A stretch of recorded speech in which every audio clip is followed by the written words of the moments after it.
Okay, apparently at some point I forgot to turn the chat widget back on.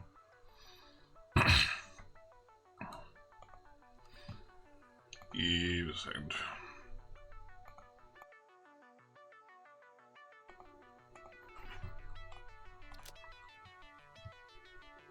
I'm going to turn it off while it's sat there, like, waiting to time out.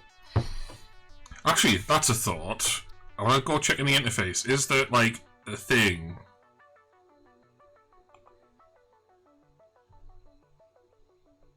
No, reset window doesn't do what I think it did. It reset the window. I just wanted to clear the window. It cleared the window, but it like reset everything else as well.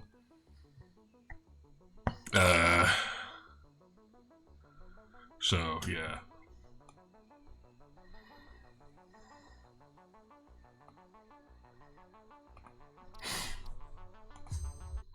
Fun times. Alright, I also think I forgot to post the last stream onto the gaming channel. At some point I have to update me gaming channel site builder to run automatically as well.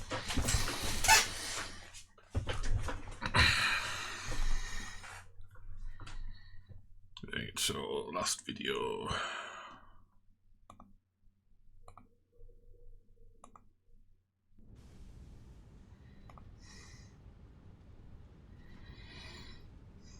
Do.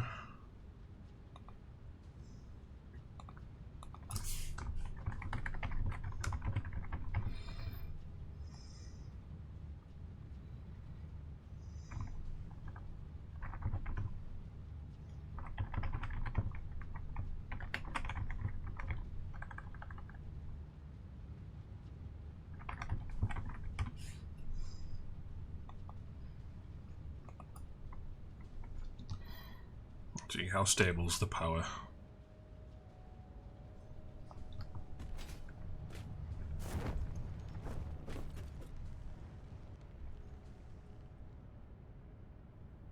Don't know if more barrels being added in would work for this yet.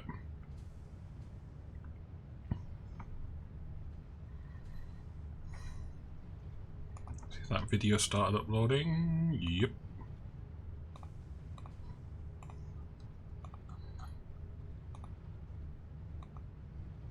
Set the recording date and the game and the comments, because despite having channel defaults, uploads from Twitch don't pick them all up for some stupid reason.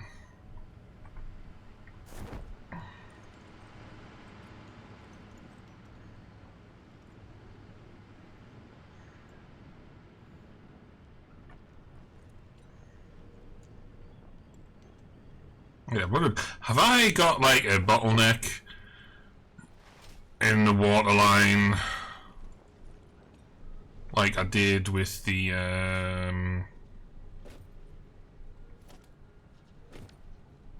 oil line? Because at some point yesterday I was checking on the fuel thing because it was being a little bit unstable and found out I'd left a Mark 1 belt in the middle of the oil barrel intake. Which obviously meant that the 120 unit a minute of oil packing that I was doing downstairs was getting bottlenecked, which is not so good.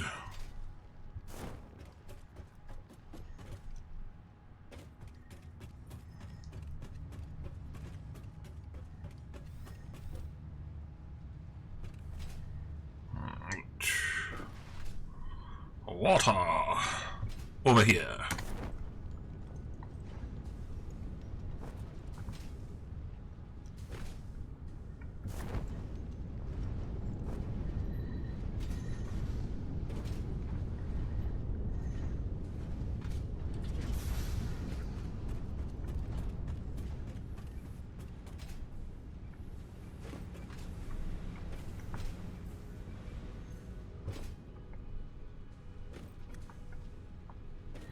That'll be remnants of when the Mark 1 belt was in down here. Okay, so then this goes into this loop.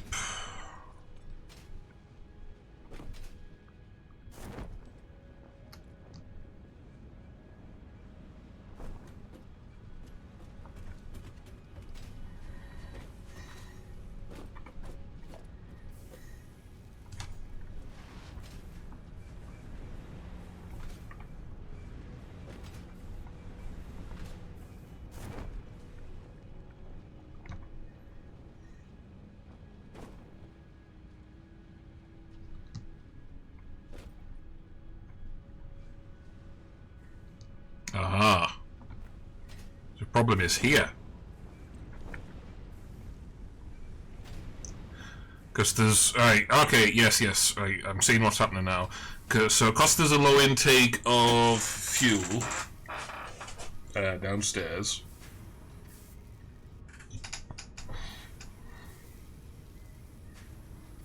because of the smart splitter setup we put in to try and stabilise power output, it means fuel is getting stuck inside these and not coming out. Now, into this line, we are injecting empty canisters over here. I'm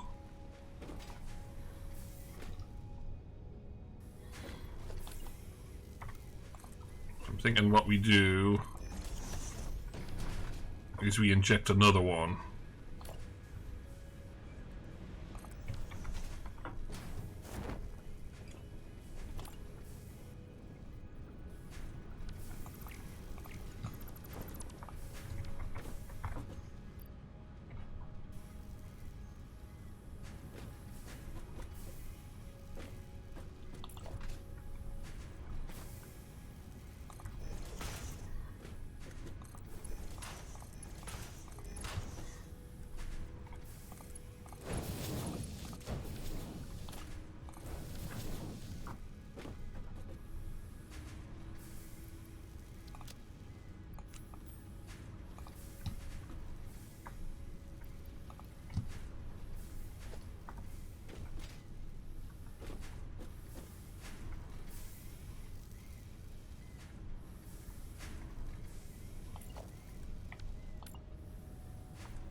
There we go. So now we'll have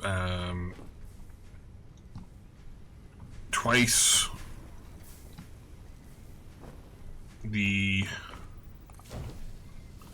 canisters going into the fuel gen destination line as everywhere else,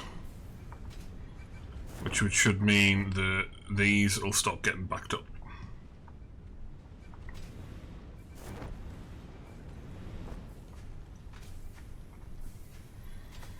And we could just, like, you know, keep this going as well.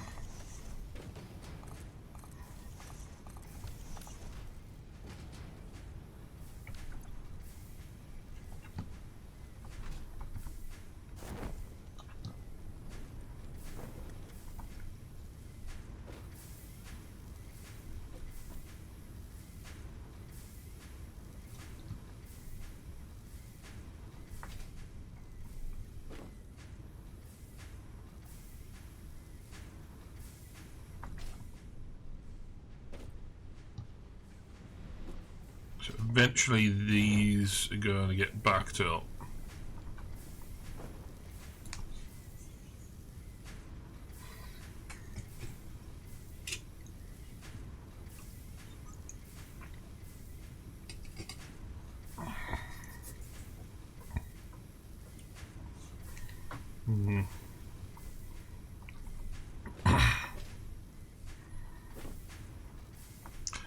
It's had a very terrible idea.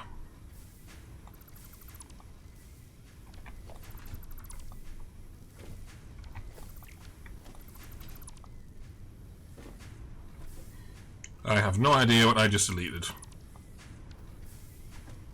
Ah! Nope, that's meant to be not there.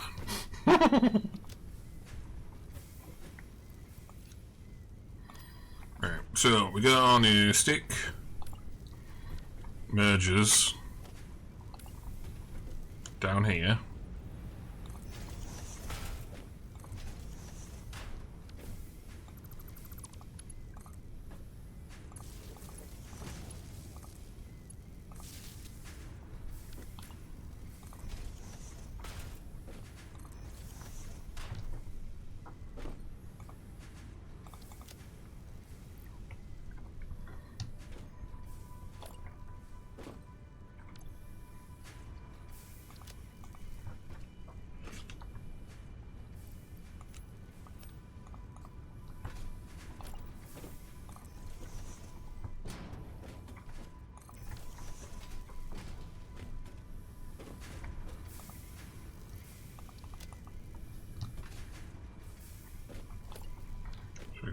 120, 240, 360.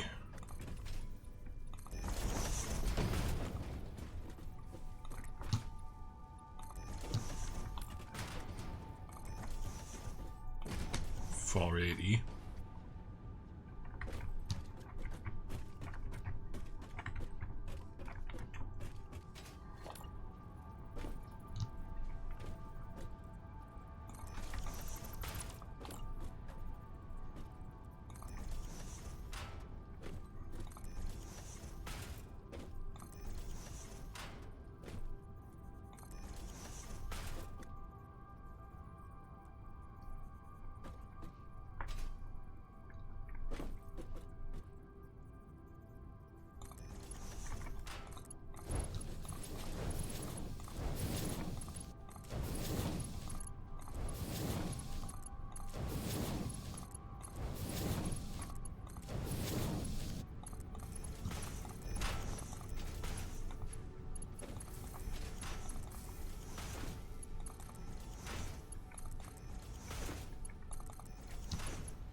Nearly. There we go. So now we have a 480 line of canisters getting divided up amongst, or we will have shortly once I plug in the supplies, getting divided up amongst 3 things. So I don't even need to put like smart splitter shit in. When one backs up, yeah, the canisters will get stuck, but it'll then just like split 240 between the other two.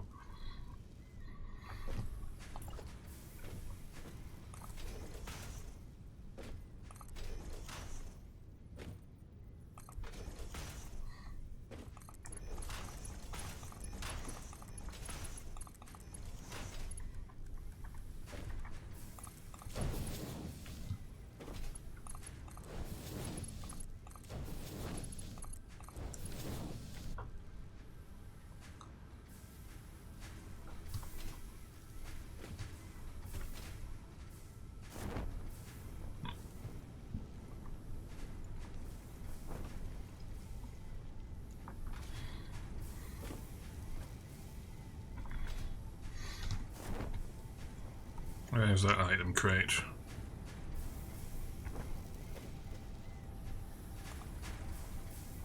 There we go.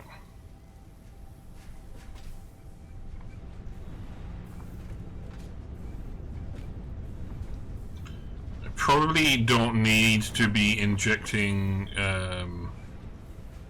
barrels into here.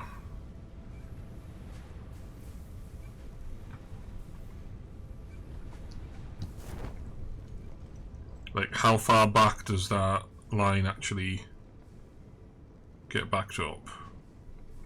Okay, so the intake's not backing up, but the output is backed all the way up down here.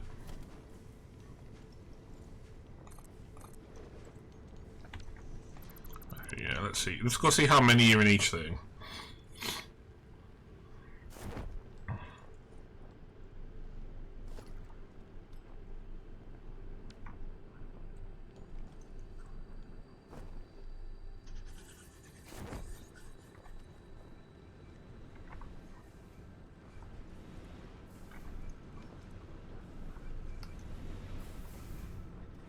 Okay, so the first two are completely backed up.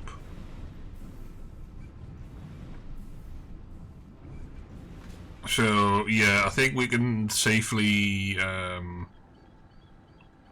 mean, we're not aiming to put a fixed amount of empty canisters in, but I think we can safely just disconnect the empty canister production into that line.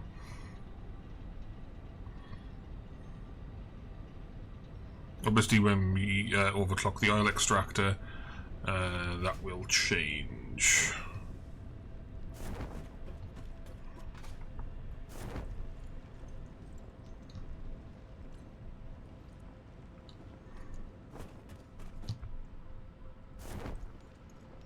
It also depends on if we ever decide to put in an oil redistribution facility, so that we can get 780 unit a minute of oil barrels flowing through without actually having to merge plumbing.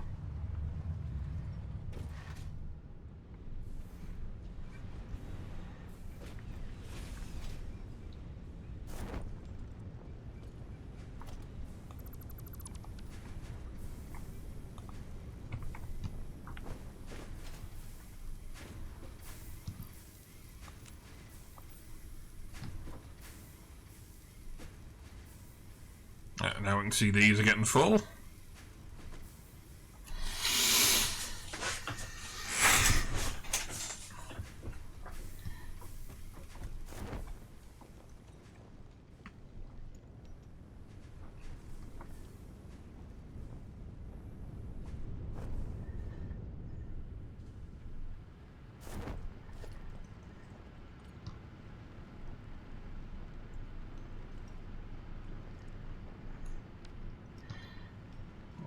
So one of the things we could maybe do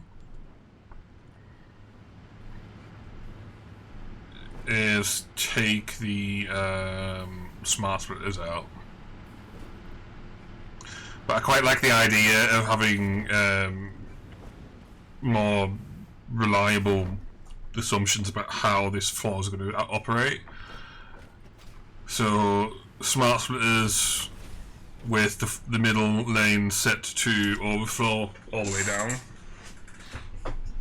means these two are going to fill up, these two are going to operate, and once these are full, that is like reliably, these are going to stay on forever so long as the fuel keeps flowing,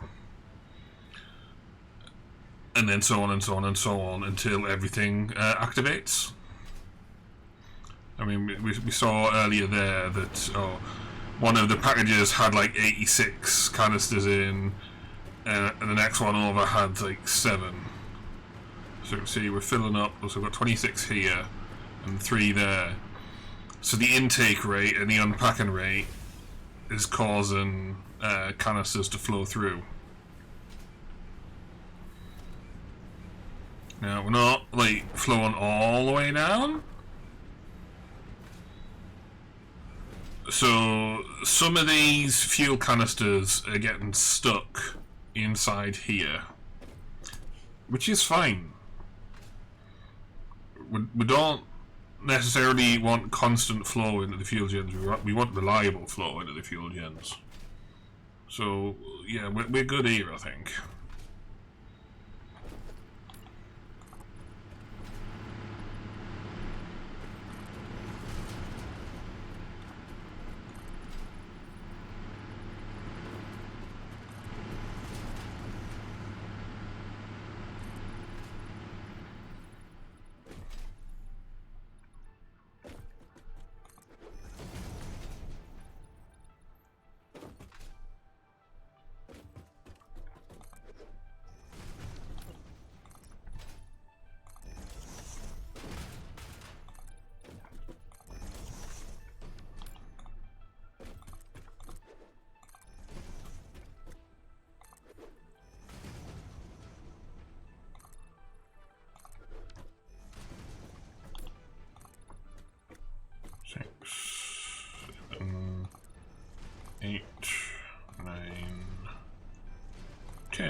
going to take a while for us to get around to boxing this in properly.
That is lower than it was the last time I checked, like on the max consumption. So I'm guessing that means possibly some of these machines hadn't been activated.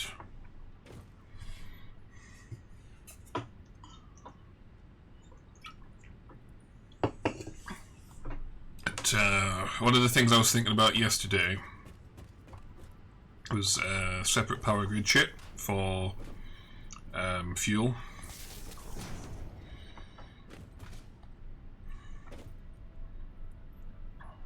And then separate power grid for... I thought that looked weird. Separate power grid for actual main production chip.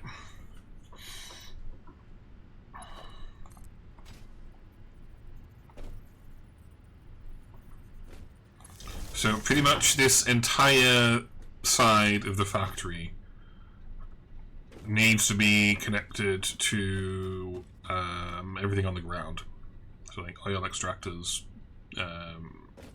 water extractors, packages. But we want to have a separate power grid for actual power to this side of the facility, so that much like the coal gen, it can be self-powering. Now, we have here max consumption 700. If I pop upstairs and I connect the liquid biofuel floor, that's gonna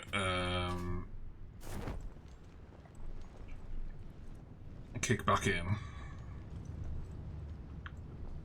to like 2,400, 2,200 or something. Okay, 2,600. Oh, even higher. Right. Now, a bunch of these machines in here are underclocked, I think. Maybe. Okay, so these ones aren't underclocked. These are just 100%ers. Are these ones underclocked? Yes, so that'll have a power thingy. Ooh, I'm stuck.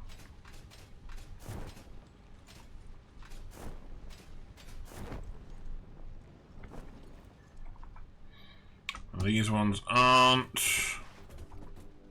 These ones are. These ones are. Well, all the biomass ones will be.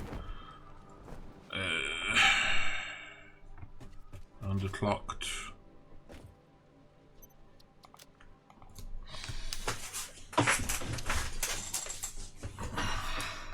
Underclocked. Yeah. So I'm expecting the power consumption of this floor to drop down Like, not insignificantly. Oh, has this shit not been all wired in? I thought it had been. Okay. I guess we're doing that for now. Yes, that means the power requirements will jump back up again. So you got a pattern of 1, 2, 3, a 2 slot gap, and then 1, 2, 3. Or is it 4?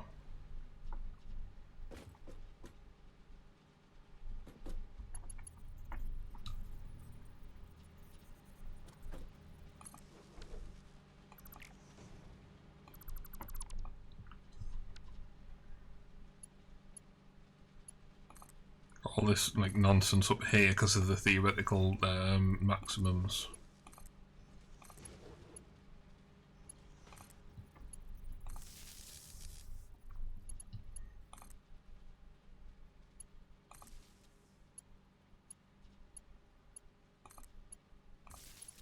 Now, something I'm realising, this floor should not be on the fuel gen grid, because this floor does not contribute to the fuel gens.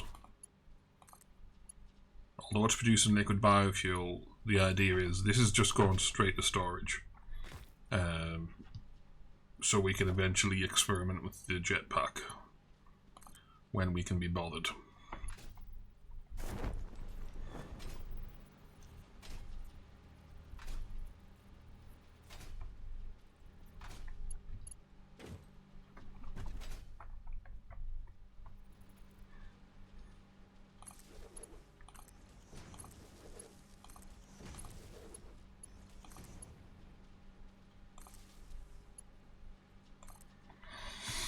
Which means we're going to have to run power from this floor over to the other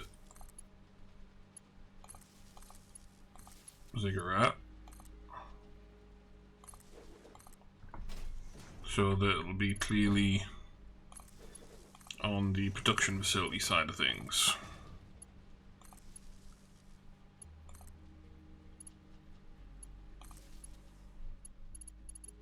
Yeah, it looks like that side of shit's all wired in, just not this side.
I haven't missed any, have I? No.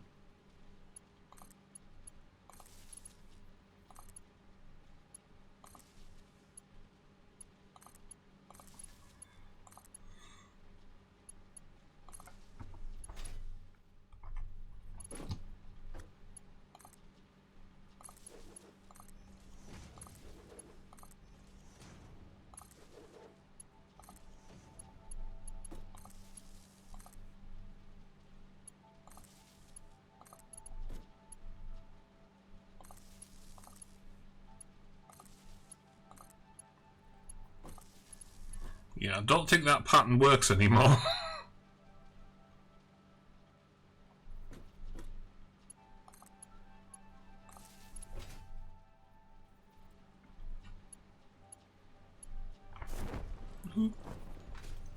Fell off.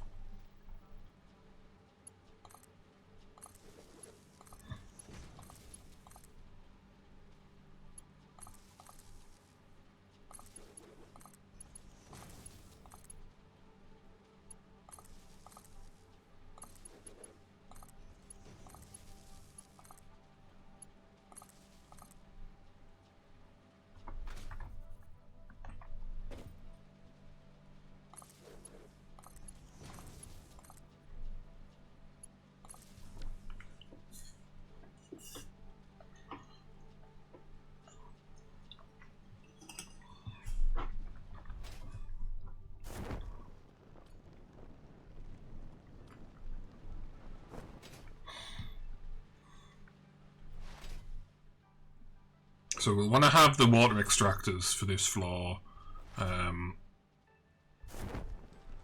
possibly on the production grid.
Wire is too long.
There we go.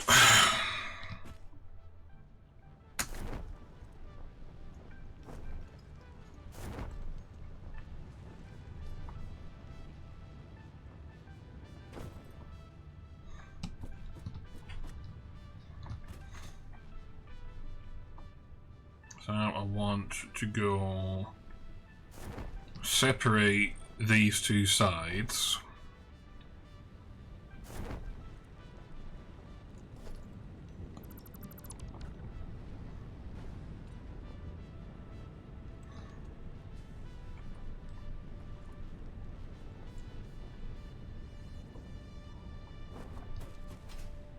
There we go.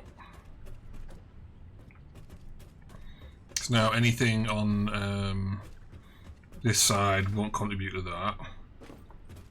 And we've got this separate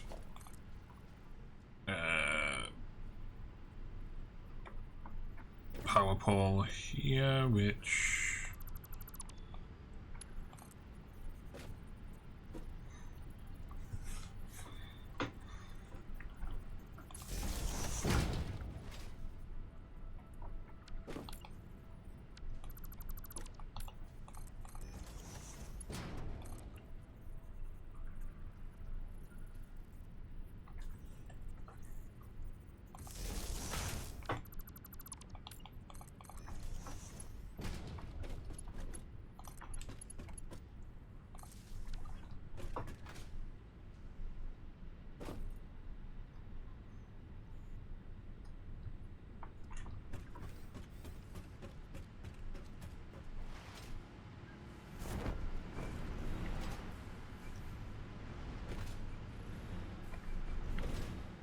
right. How is this looking?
Right.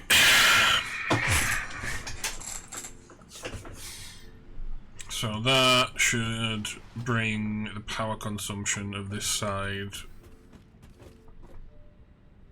Yep, there we go.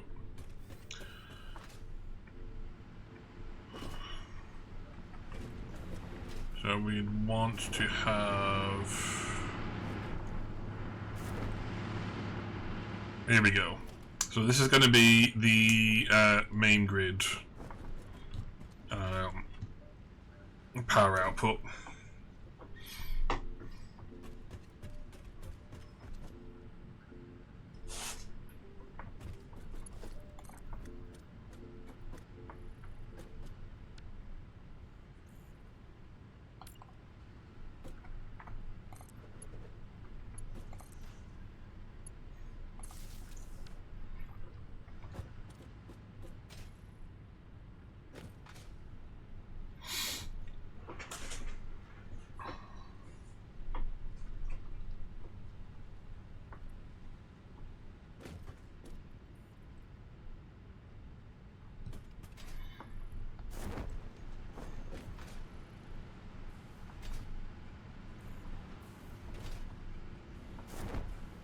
So we got,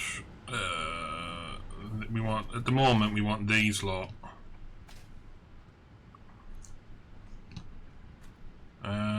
Is this not? What? Ah, see, now we have problems. Because this is full, the fuel can't unpack. So we need to take a visit upstairs and start removing empty canisters.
Okay, it's a little staccato.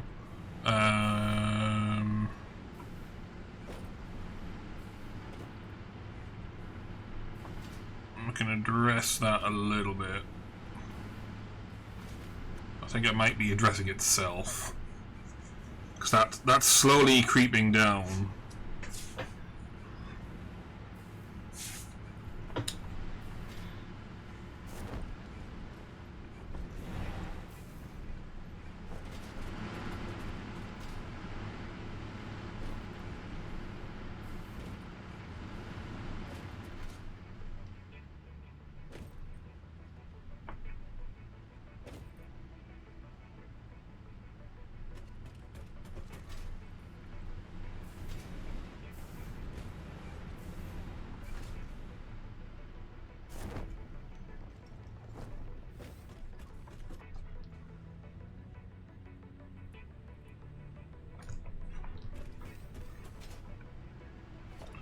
One, two, three, four, five.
Okay, how has that dropped down?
bloop.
Well, I need to go check where I'm up to with hard drives.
I can't remember if I want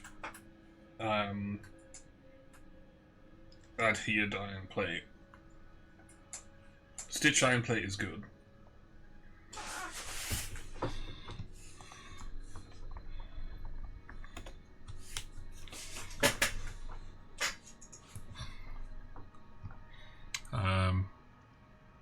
So I'm going to go with turbo blend fuel because then it would mean not having to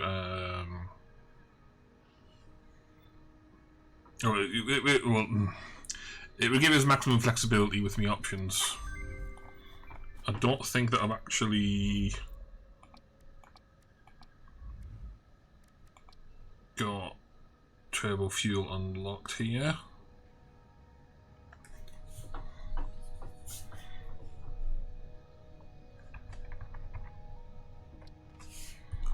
So right now the only way I've got to produce turbo fuel is like turbo blend fuel.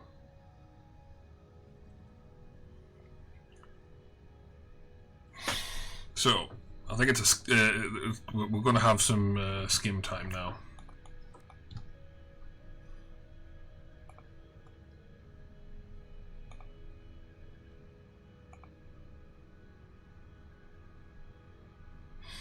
So we are going to take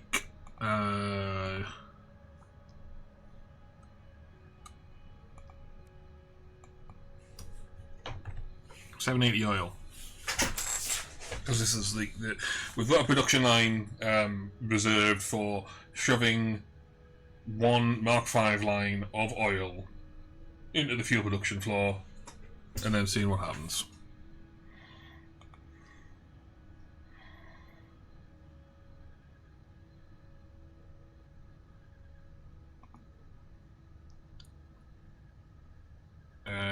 Yeah, I want to take that off. So we want to make turbo blend fuel,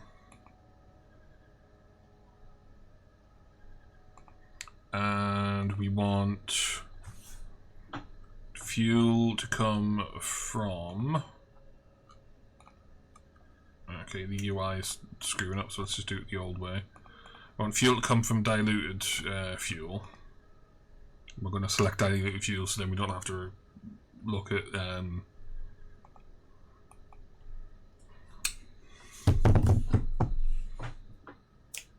diluted packaged fuel.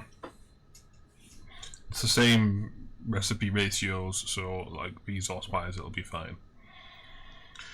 So you can see, to make one turbo blend fuel we get 1.5 crude oil. Now we've got heavy oil residue coming from rubber, so we need to knock that off and set it to come from the dedicated heavy oil residue recipe. So that knocks it down to 1 unit of turbo fuel to 3/4 of oil.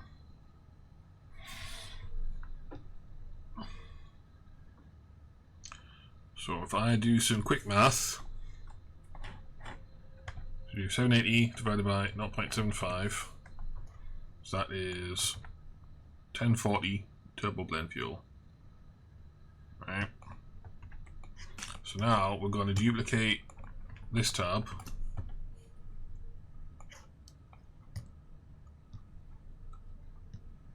set that to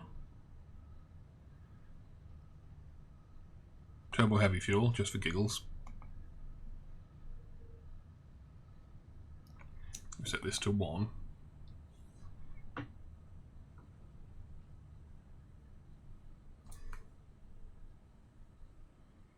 I'm going to guess that's not like 9375 because of rounding, so if we assume that,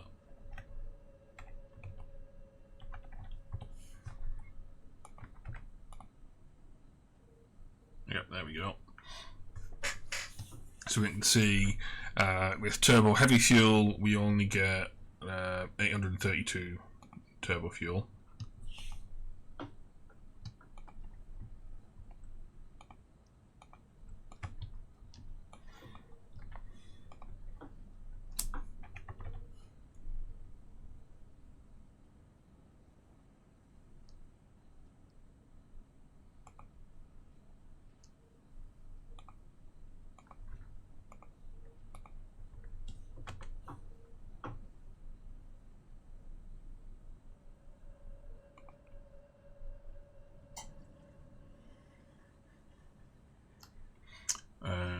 Yeah, I was just checking via that link that showed up in the autocomplete went, it's fine.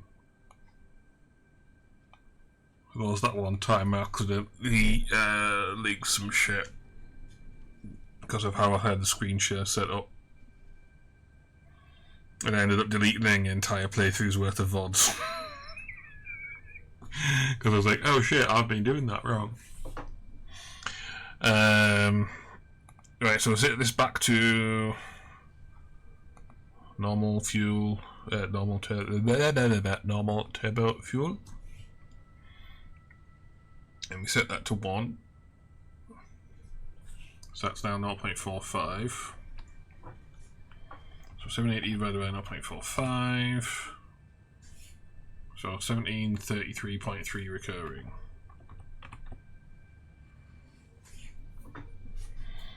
So we get more turbo fuel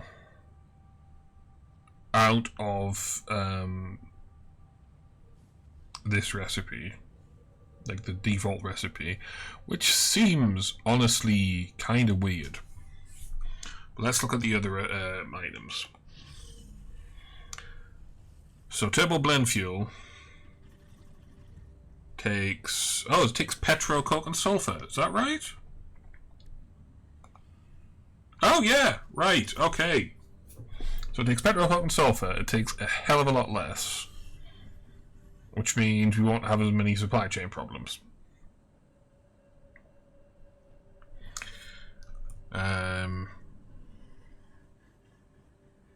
So yeah, that does make it an attractive option because the sulfur count a hell of a lot lower. Now turbo heavy fuel, again, lower sulfur and coal. That's fine.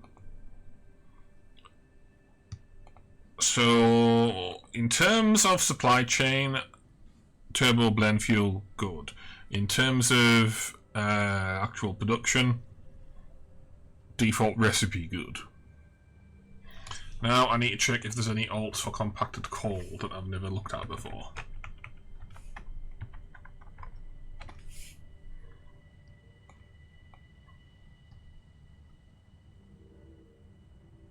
There is not.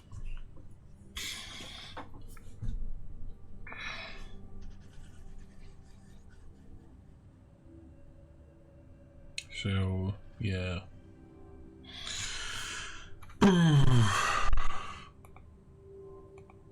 I think we are gonna we're gonna deploy this recipe.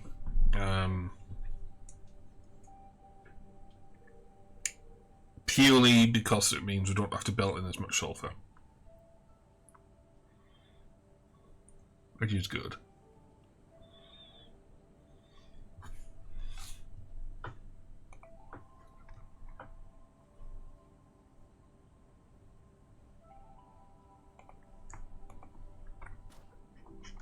Yeah, I should scan more shit.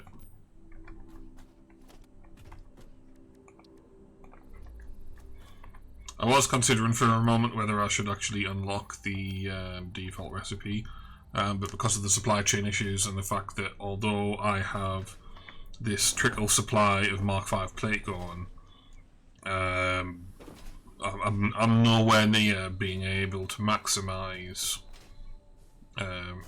me throughputs of item production. So with the turbo blend fuel taking 520 sulfur, I could stick 2 lines of Mark IV up and get enough oil, and I could be sticking 1 line of Mark IV for sulfur, and I'll be bottlenecked, but like pretty close to what I need. Now that's not so good.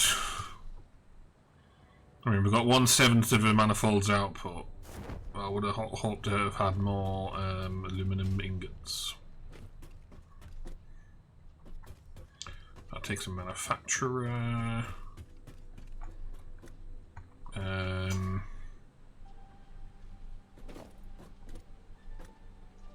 Have we not got aluminium ingots coming in here?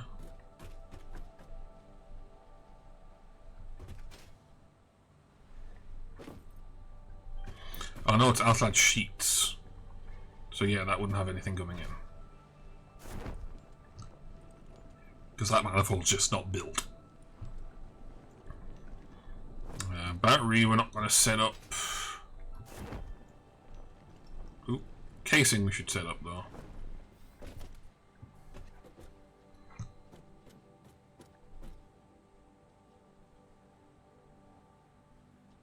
Right, so we have like a few aluminium ingots. So if we set this up, we will get very slow rates of production out. So we've got 3, 4, 5.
So I think what I want to do is I want to set these two into a mezzanine redistribution floor.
Right, so we need a Mark III belt here.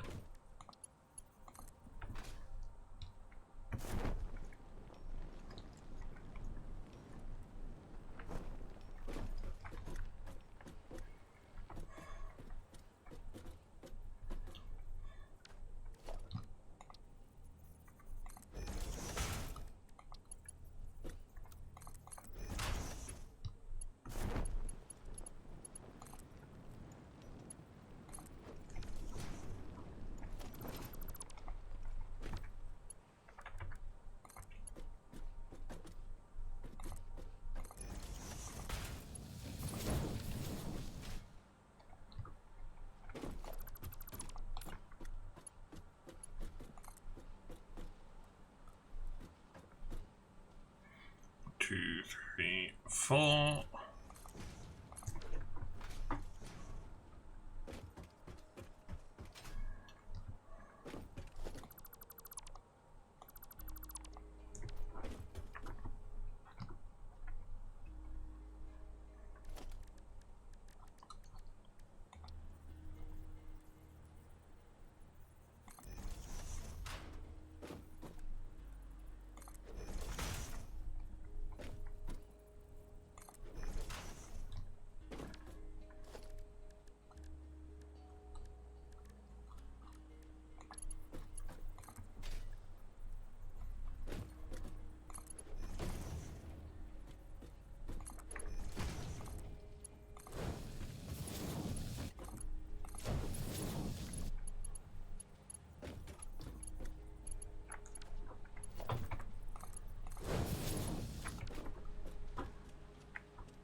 There we go.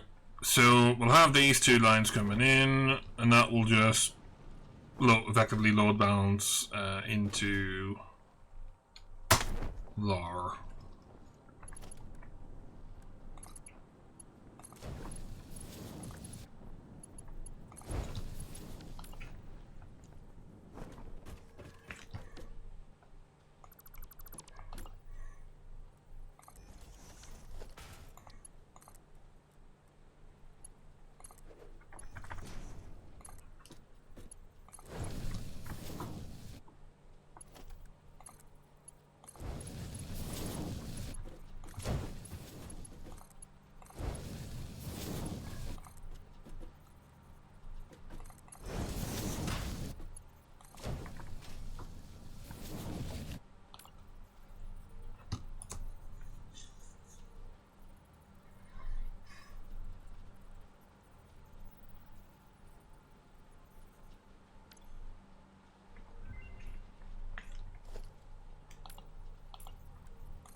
Oop, boop.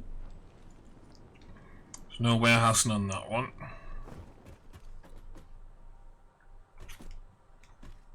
And we're not warehousing this because we're not using drones.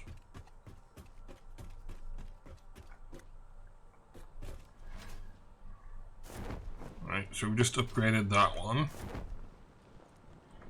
So that'll have, I mean, it'll be bottlenecks for now, but if once we get that fired up, it'll be getting backed up and shoving more rates of per minute into storage, and we can do the same here, but we already have, so yay.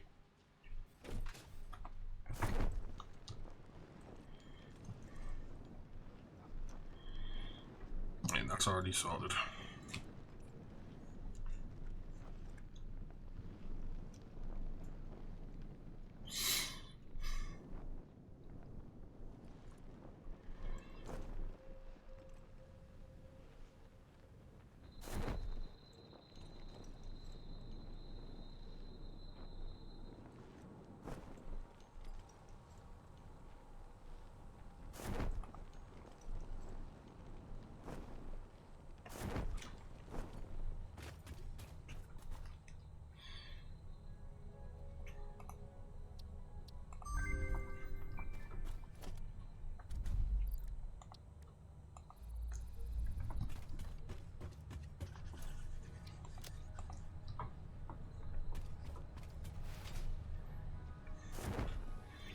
I need to go get concrete, but I can pick concrete up from here.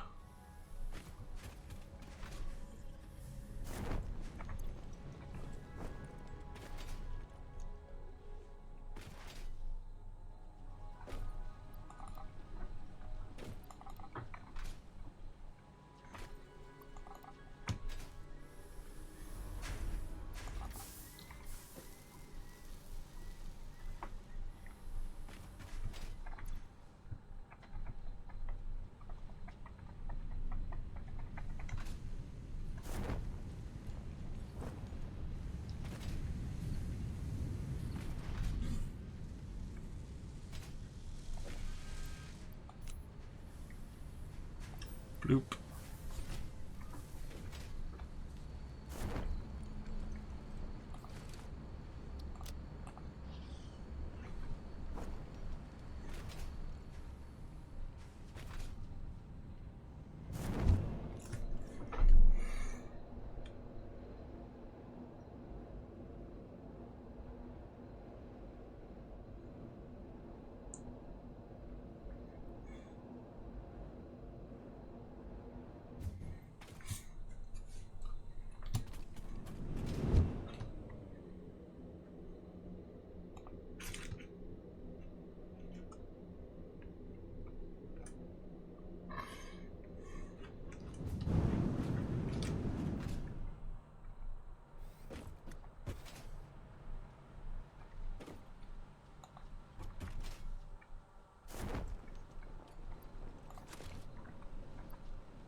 Yeah, I should pick up more cable.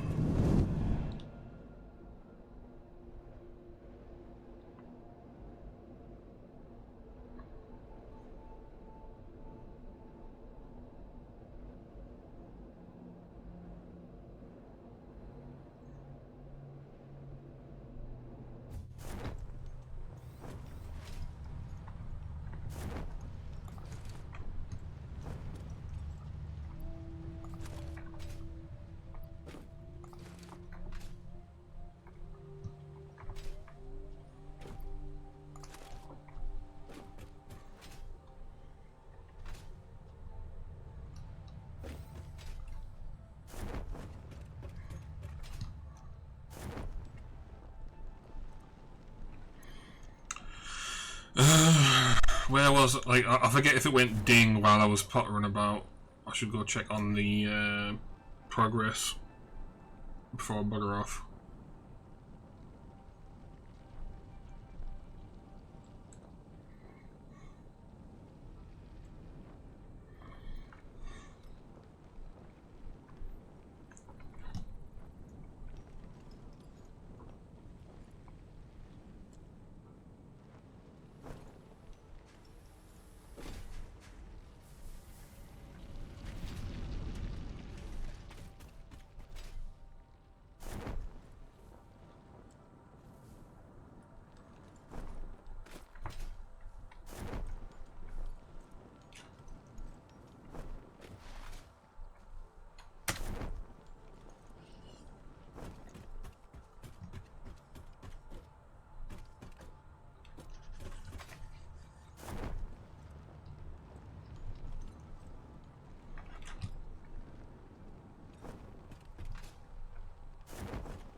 Is there anything going in that direction that's faster than that line?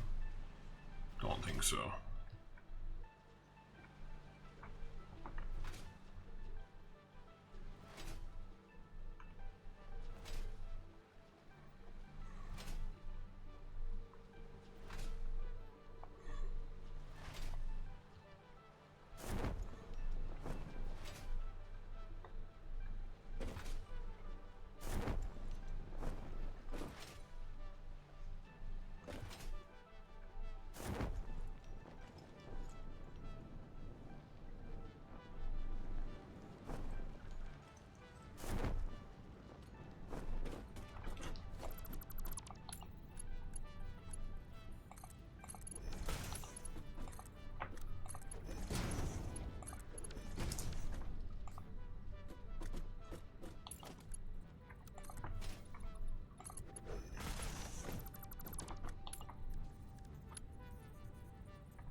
Oop.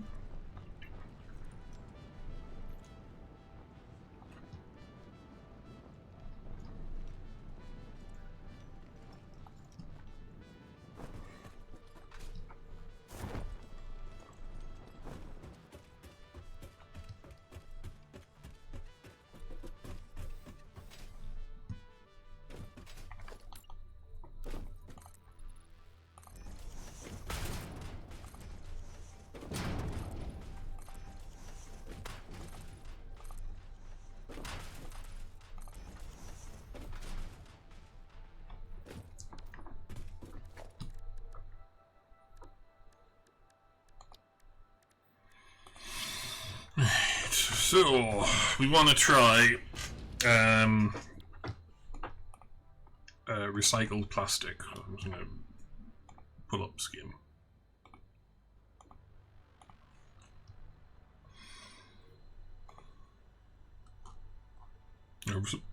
Sorry, recycled rubber. This is the rubber floor. Where are we? I've scrolled past it several times, haven't I? There it is.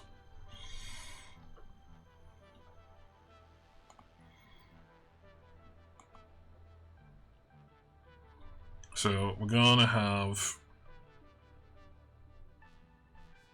like this kind of workflow going on, but we're gonna put in blended fuel. Well, diluted fuel.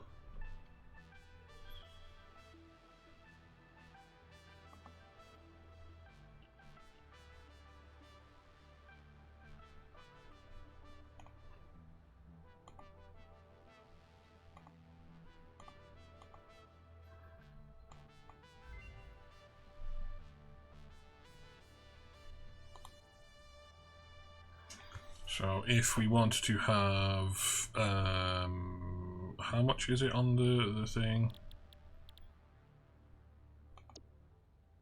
60 unit a minute for recycled rubber. Going to warehouse.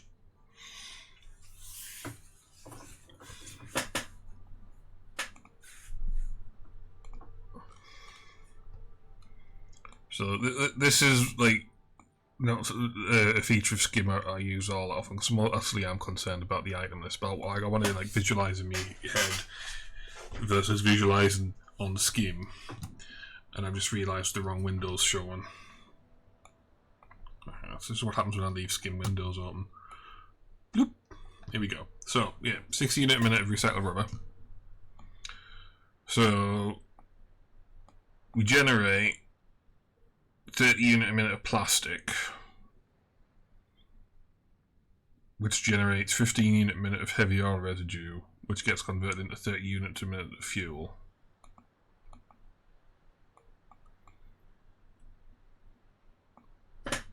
And yeah, I think that's good.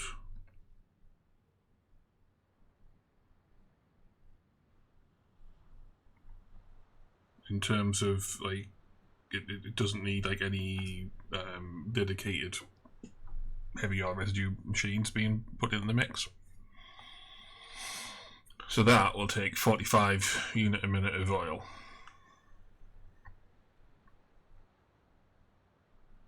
And 30 unit a minute of water, so yeah. So we're going to have this on the end, and it's got no byproducts.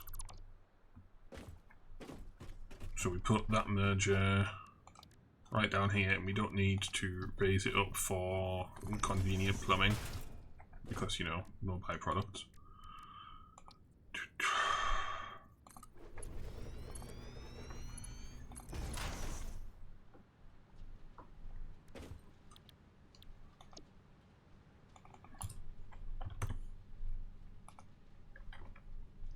We're going to start out at 50%, we might end up going higher.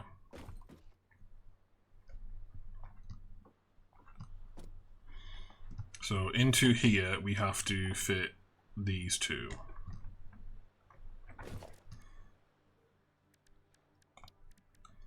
Now I need to run a splitter down here.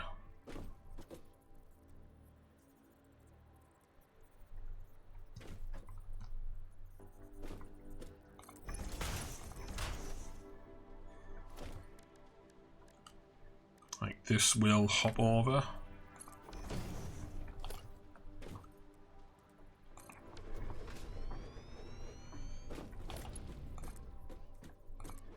So you basically just repeat that pattern, and you get it to be a little bit denser together.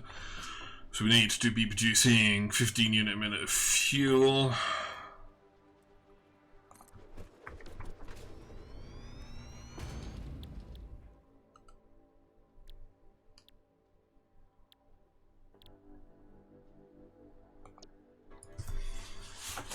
Which means we need to put a little packaging loop in, because I don't know that I can afford to go build a blender just yet. Yeah, because we don't even have radio control unit production up and running.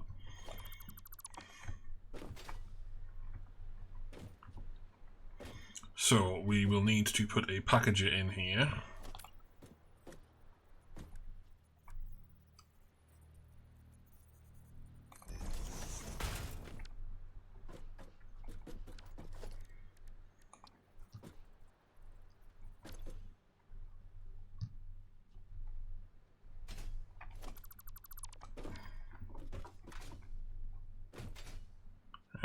pick up some plastic and rubber.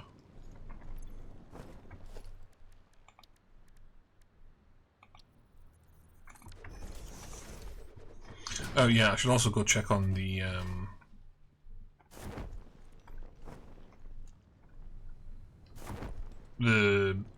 hub thingy. Not the hub, the MAM.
I'm not sure what I want to be doing here.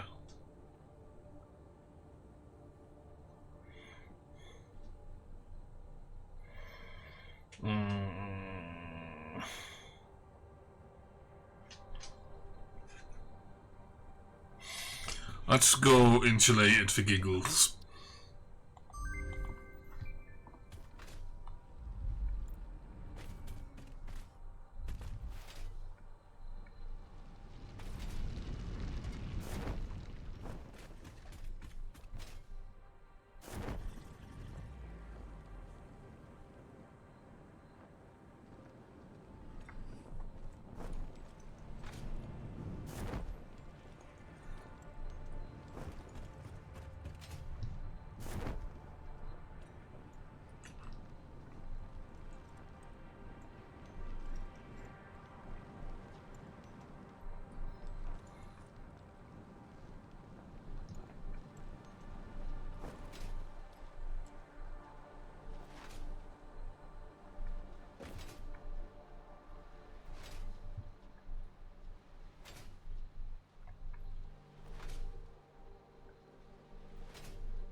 I completely forgot to pick up the plastic and rubber.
Will that actually go in a straight, like, well, straightish lines? No.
Go.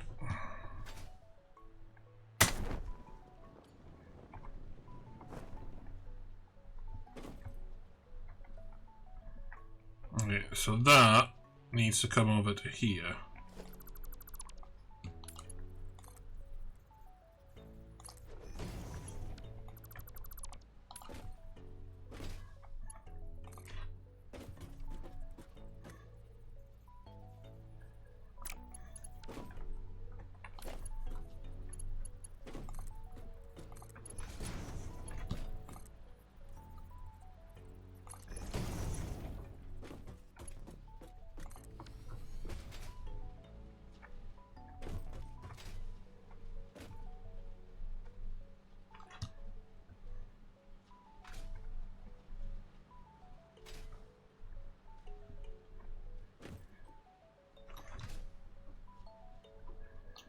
And now we need to unbarrel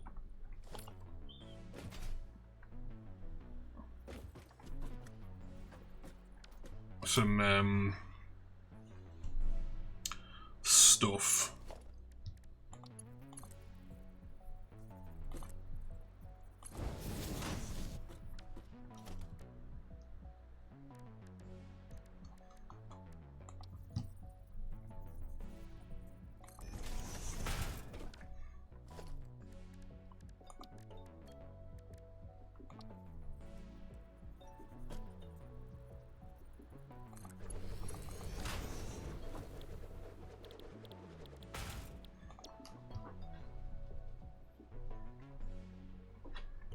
22.5.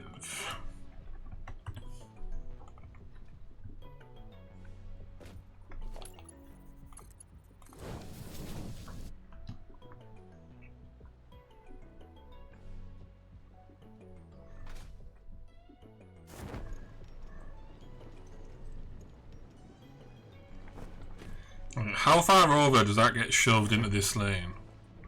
Yeah. Not much space to be running, like, overflow through. There's gonna be, like, this lane and about it.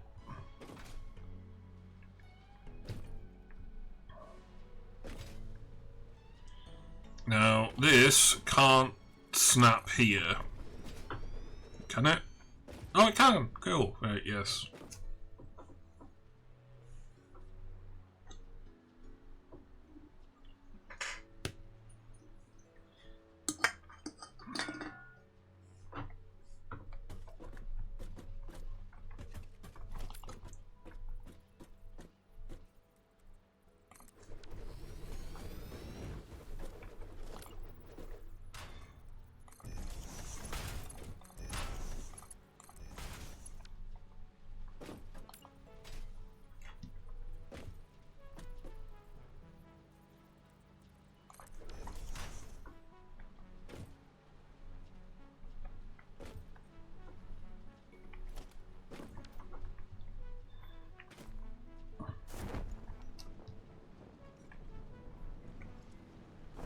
Okay, that doesn't need to do that shit. That can just go straight in. 1, 2. Which means that can go closer.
1, 2, 3.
Right, so this isn't producing fuel for fuel gens like that side of shit is. So I don't need to do a repacking loop here. I can just be unpacking the fuel here. That'll loop around to the stack of belts and exit into the empty canister water return channel.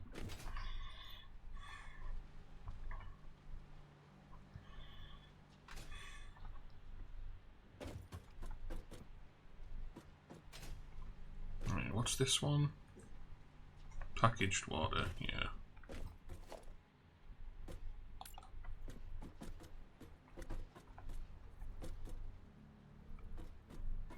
Right, I think this might be where we run into issues with machines.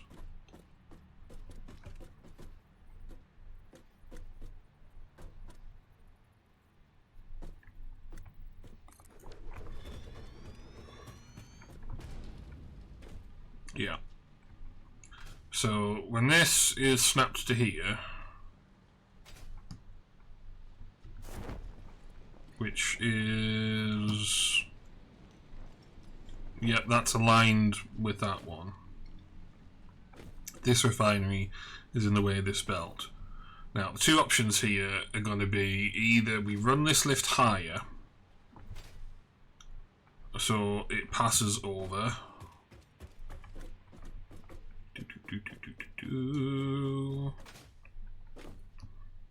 for which we will have room up here, and it's not like we can use these ladders anyway.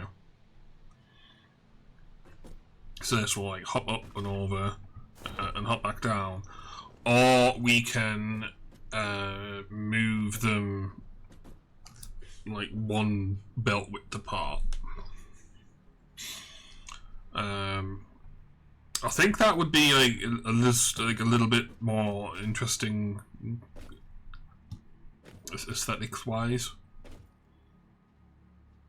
So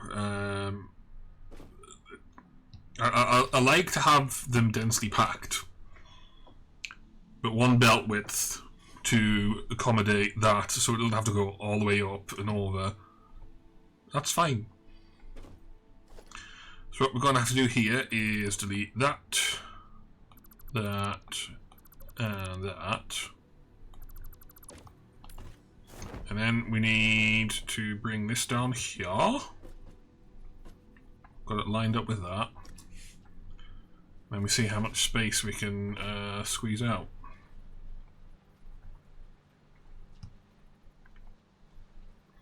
Now that's not clipping, that is clipping.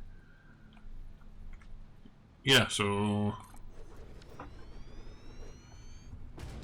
we'll just go through here. Now I think there is some motion on these two. I can't recall how far out it goes. I can pop over to here and have a look though. Because it might be that the motion is significant enough that it would end up clipping into the belt.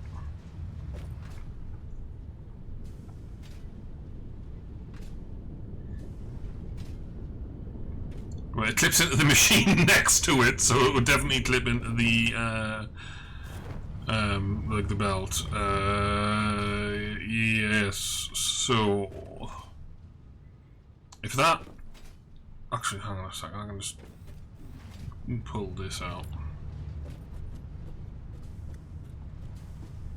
So if that clips into the belt, and that is how far away we got. Sorry, if that clips into the machine, it's like how far away do we have to put it?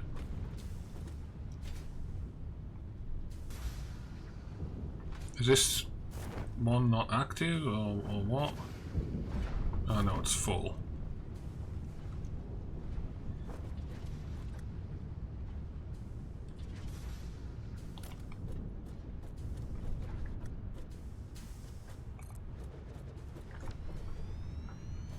So it does protrude from the bounding box.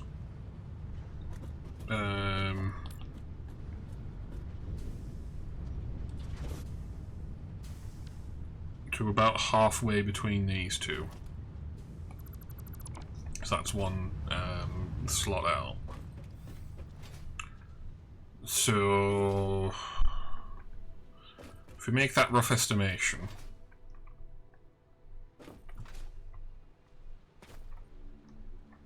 that is going to protrude up to there, then I want to move these further apart, and I also want to knock this up, or I could just knock it up. Yeah, if we knock it up another notch, that might solve the belt clipping issue. 2, 3, 4.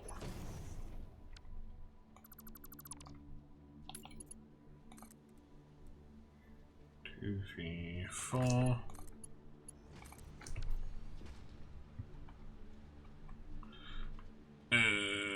No, that's not gonna work.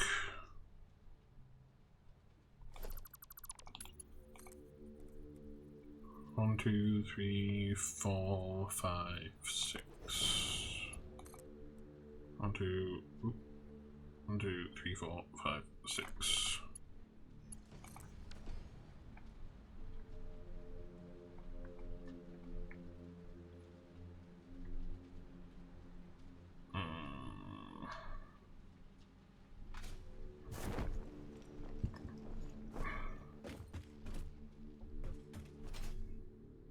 Is there a machine I can conveniently connect to without it actually doing anything?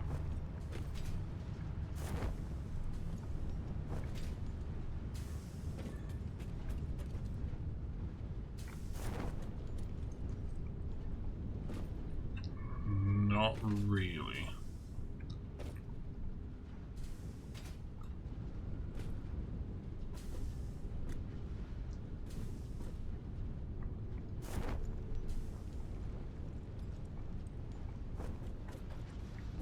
I mean, the top line doesn't seem to intersect the ladder of the next one over.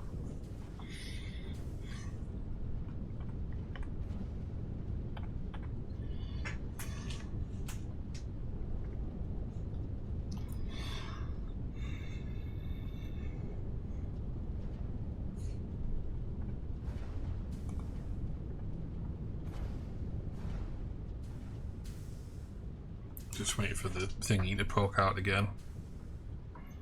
Well, it's gone in, so it'll stick out.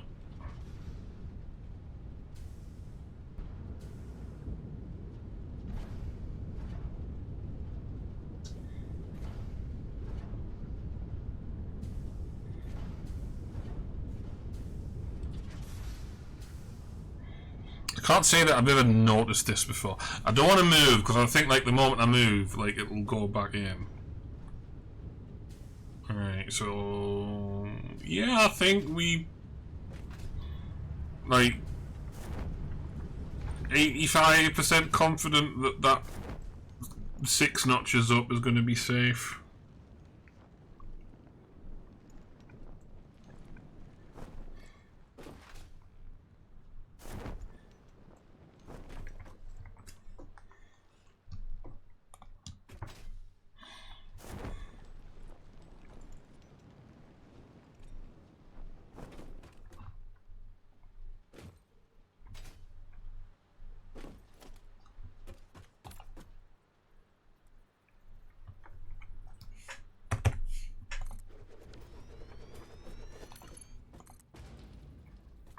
One, 2, 3, 4, 5, 6.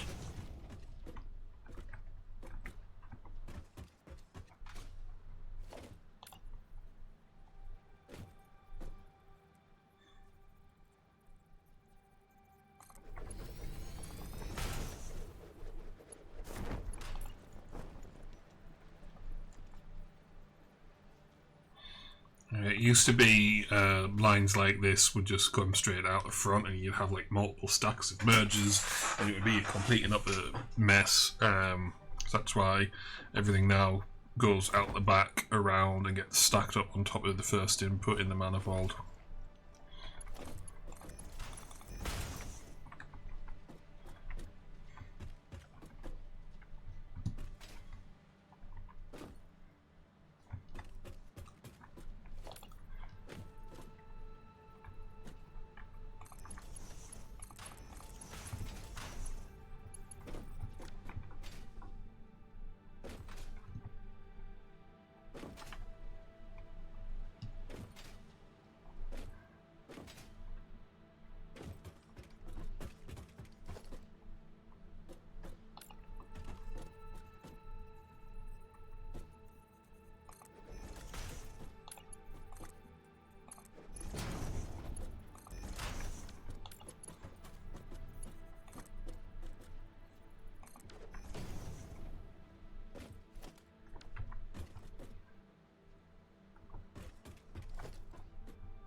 Now I need motor.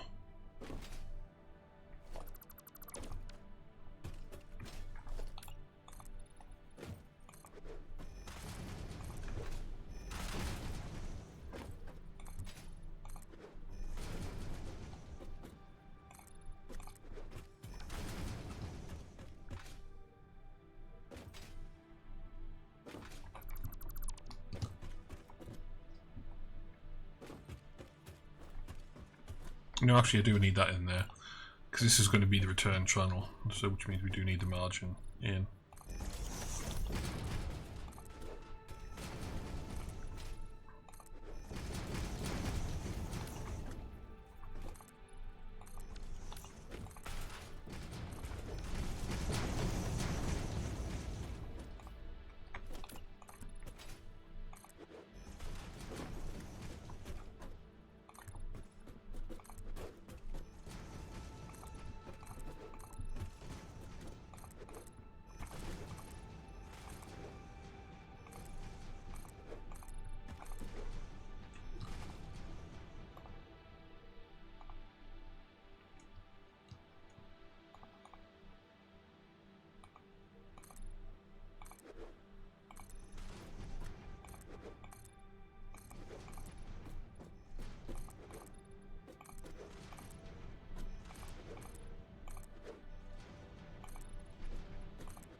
deleted that one layer of tiles, and then we can just do a full zoop.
Of course, I don't have the space to do inversions, I think.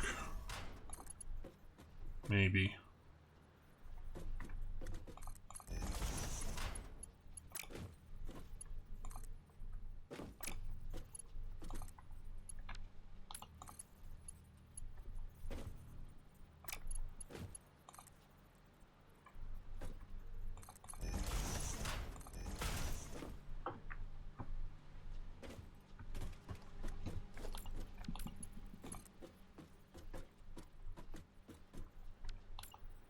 I mean, let's just pretend that that's the oil barrel line.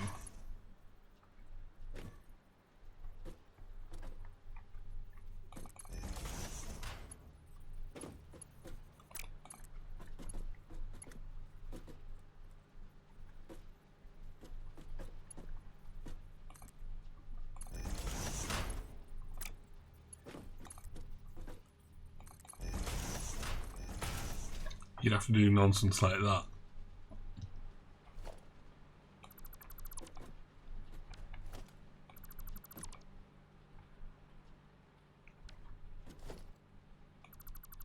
So I think, even though it'll make the entire building wider, that we're going to have to use the stacked layout for it.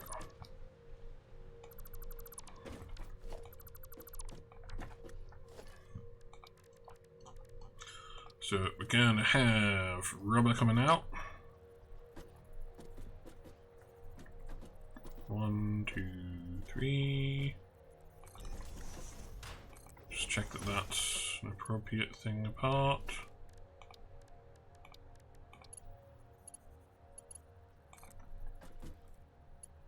No, that needs to go out another one, or it'll look weird.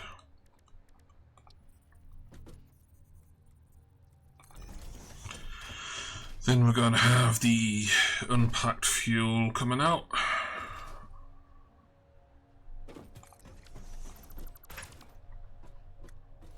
And we're going to have the oil barrels going in, and the packed water going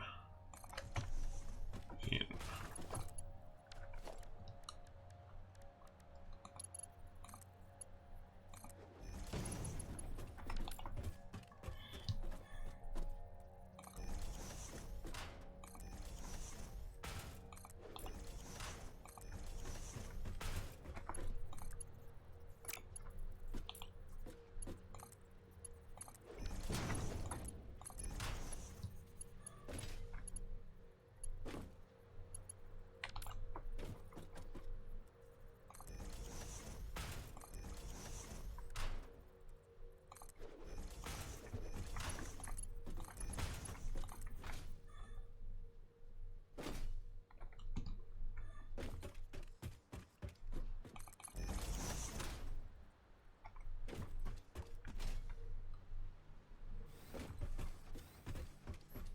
Which of those belts is...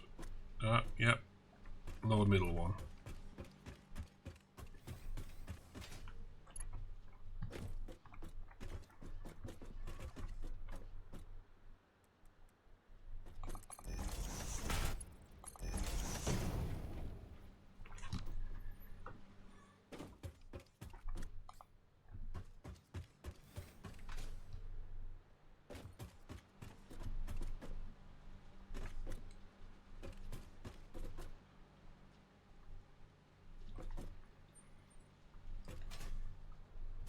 Doing any weird belting out here? No, that's just straight in, straight out. So if there's any weirdness going on, fuck it.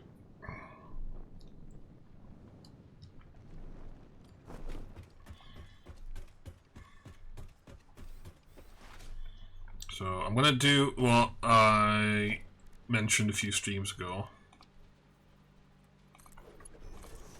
I'm gonna connect that there. And just drop the quick wire in. Alright.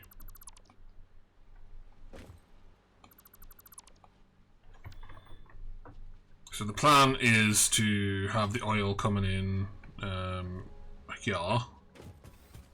So we'll take like the lower left channel of oil, and we'll take the lower left channel of oil return. And I want to make sure that those come out in the same lane. Because one of the things I was pondering about several streams ago was accidentally having oil barrels going into the wrong ship. So they would go into, like, oil barrels go into the warehouse manifold, and then go, like, the empty canisters would go into the packages for, let's just say, heavy flexible frame. So then you'd end up with stuff going, like, really weird. Especially if you ended up disabling manifolds as you switch recipes.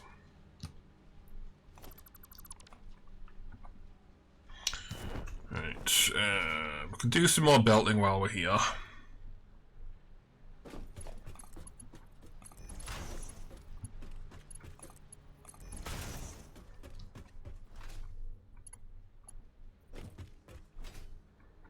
Obviously we're missing the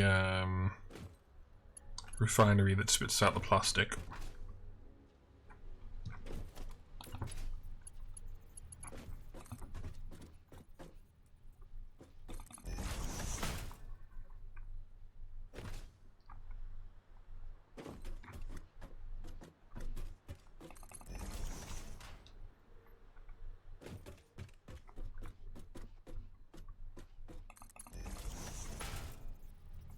Oh, that's convenient.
Oh, that's also in the wrong place.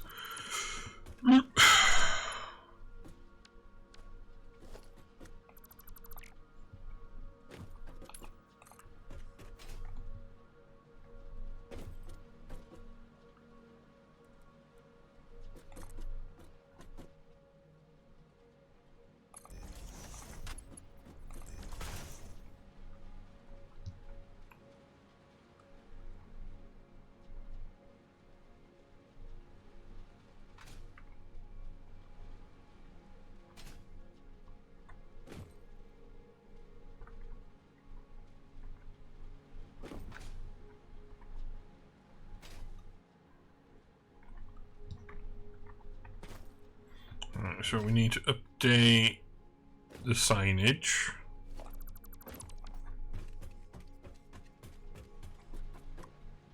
So that's gonna be 50% more oil for 200% more rubber.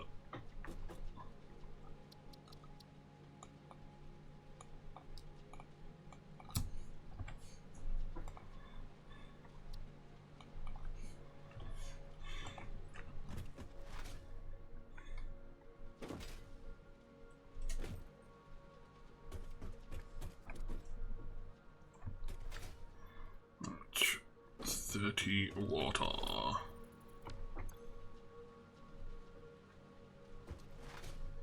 Yeah, missing some shit. Has the stability of the power grid.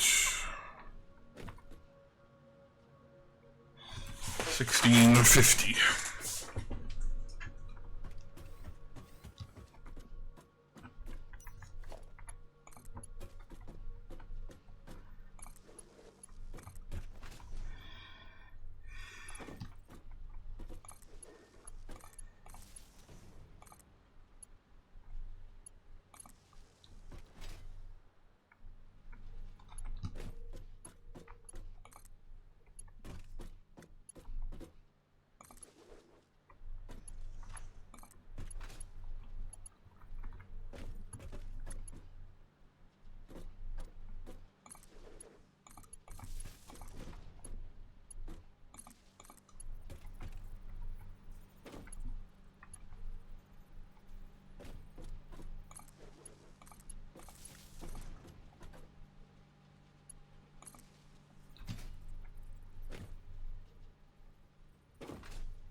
Yep, that's in the right place.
Oop, too far out.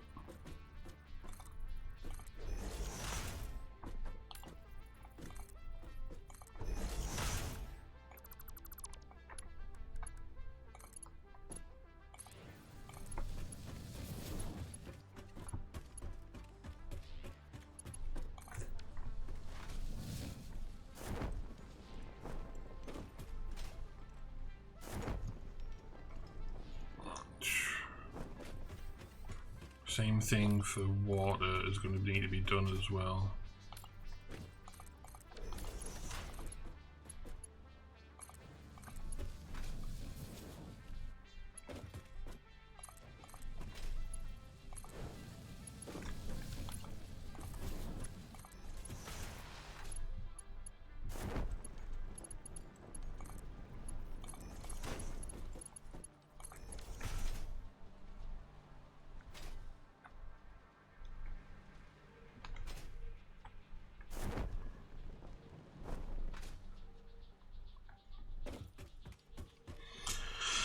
Right, check where that quick wire ended up.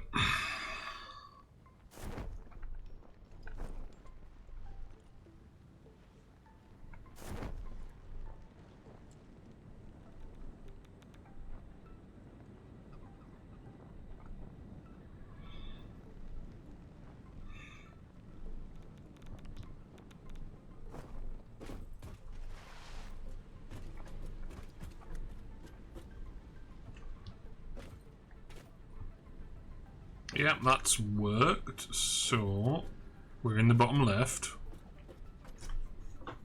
So now we want to shove quick wire into this belt and see if it ends up where we want it to.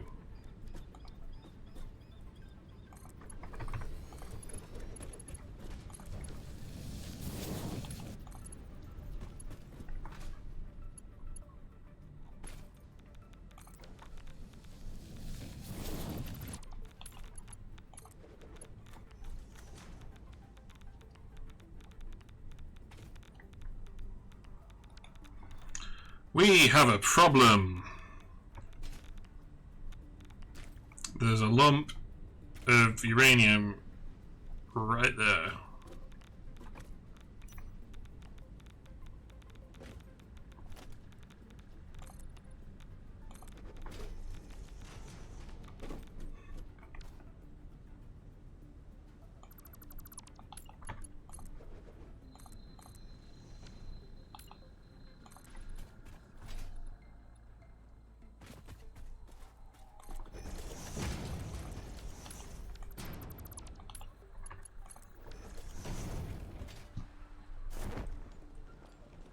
There we go, there's that problem worked around.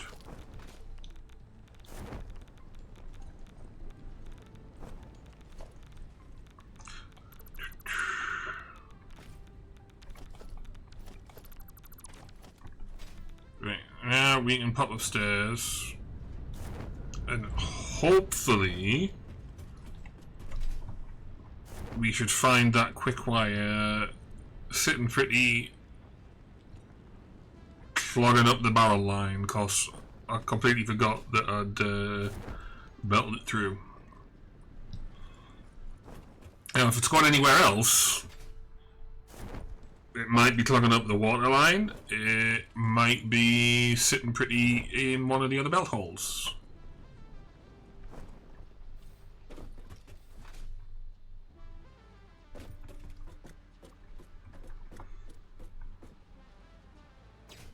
So we can see there, that is clogging up the belt line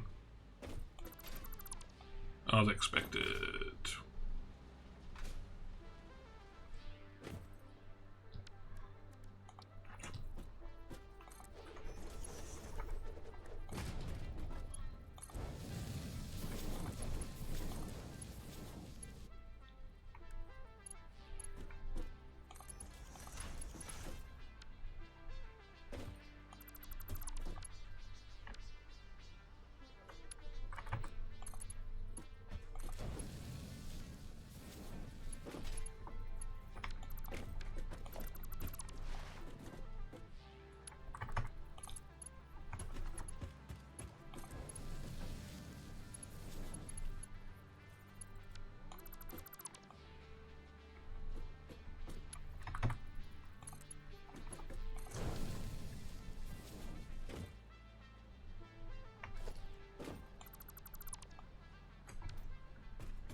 I can't remember if I already had scanned the last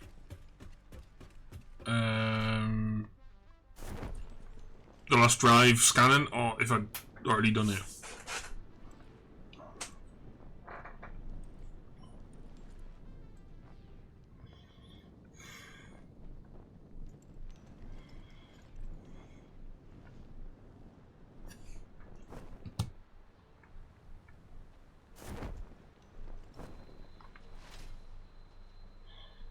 So we'll go check on things there. That is a very weird shadow.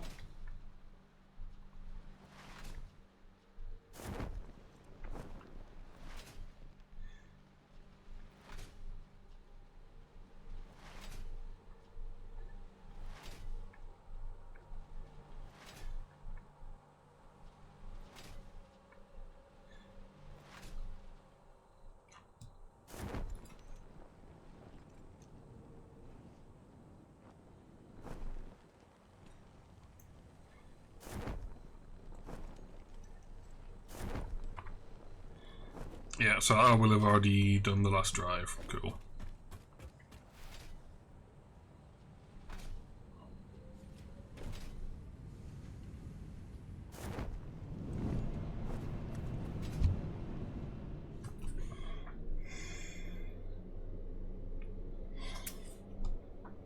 Let's see, was that power was on 1650? So it was only 11 generators running?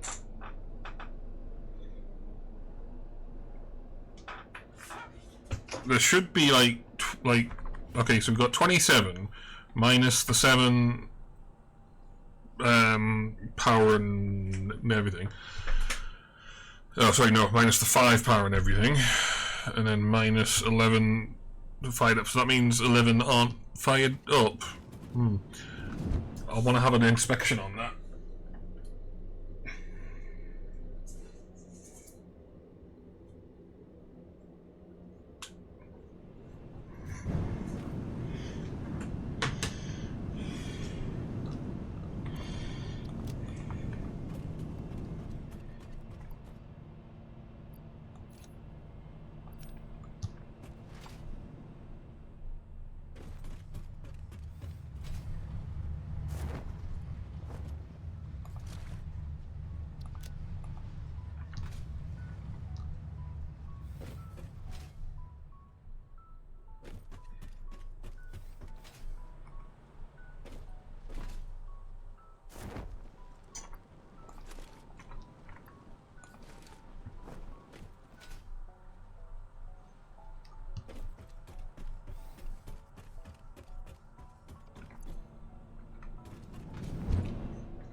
Aha!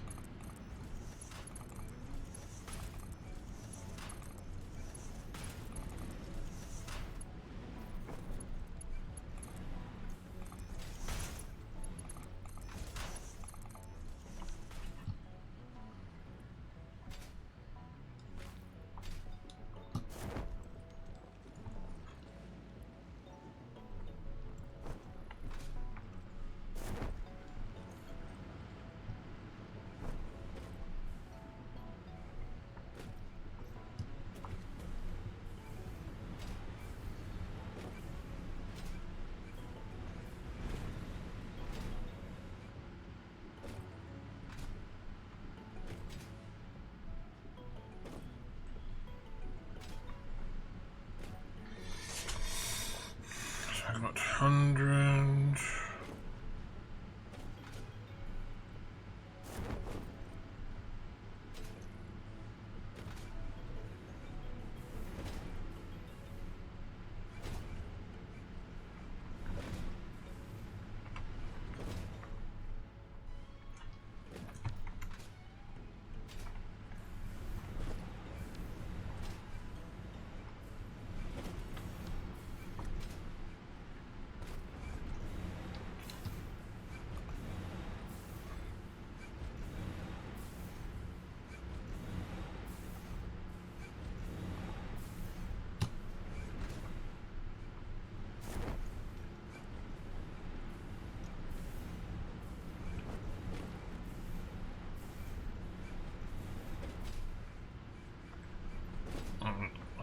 think I might be able to shove more canisters in.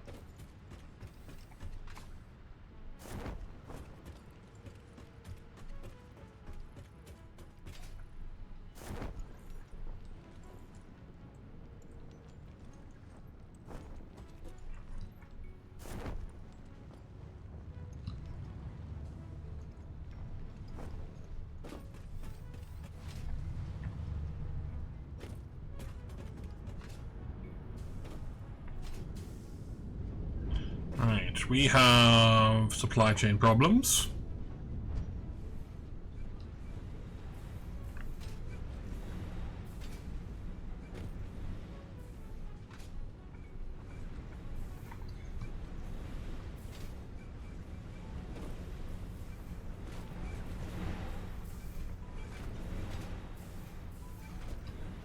Right, so the packaged fuel here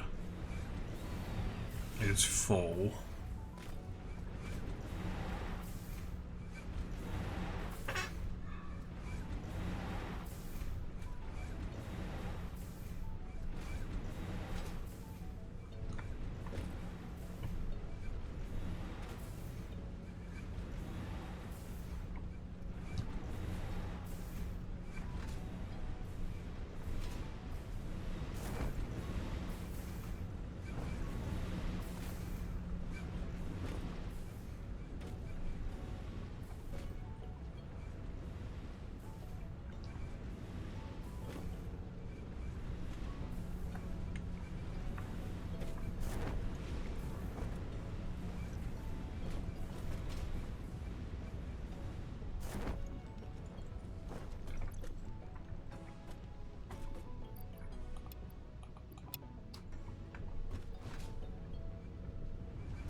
So it's still a bit staccato.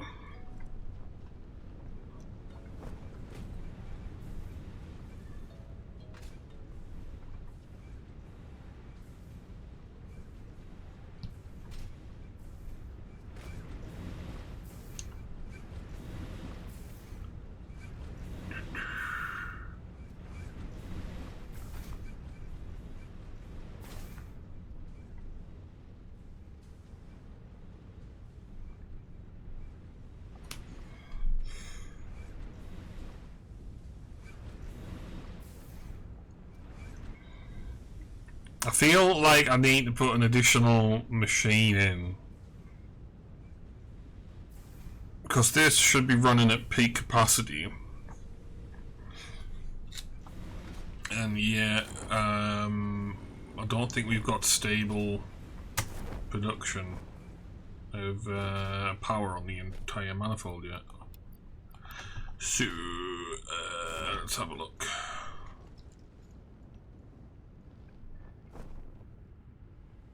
We've got green lights all the way up to here.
Now the issue is that we're shoving 320 a minute into this manifold.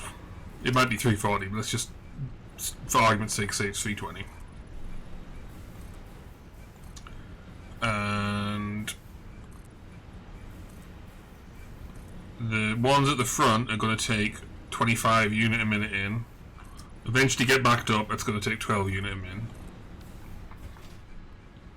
Sorry, 24 and like 12, because we're trying to think of them in pairs. So this will take 24, 48,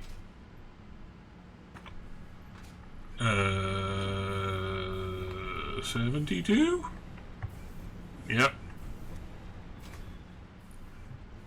96.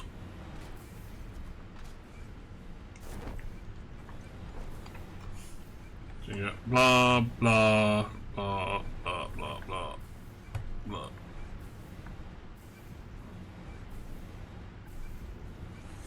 Right. So it should eventually fill up. There's the issue that we're doing like a rate of 25. So initially we're going to have a shortfall before the fuel generators fill up. Let's see, that'll be 27. So that's 14, 13, and then 12, right? So initially, we should have stable power up to here, and then these fuel generators will get filled up and slowly creep forward into the remaining 3.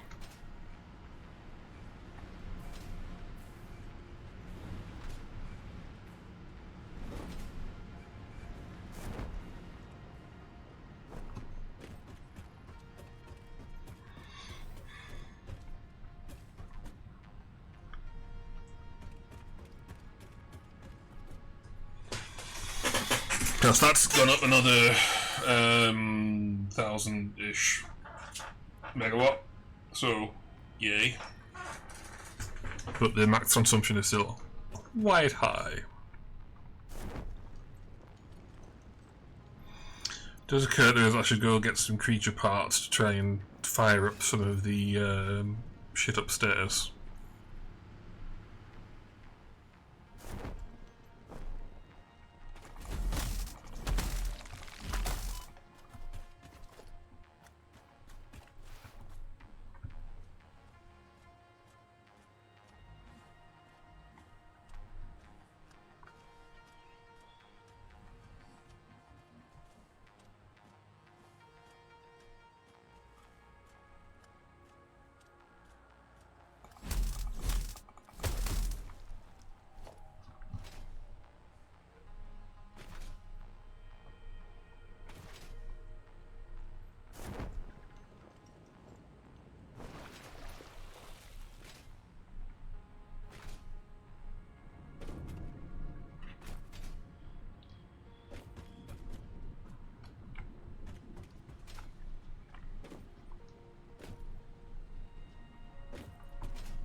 Oop.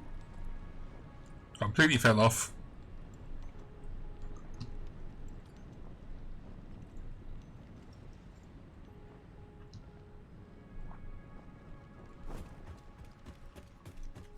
Oh, yeah, creature parts.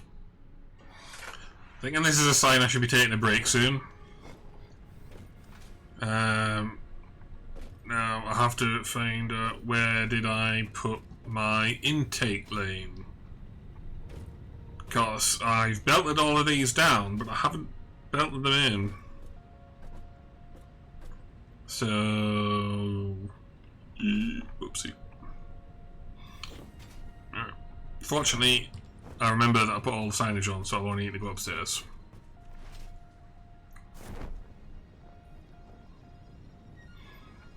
Here we go.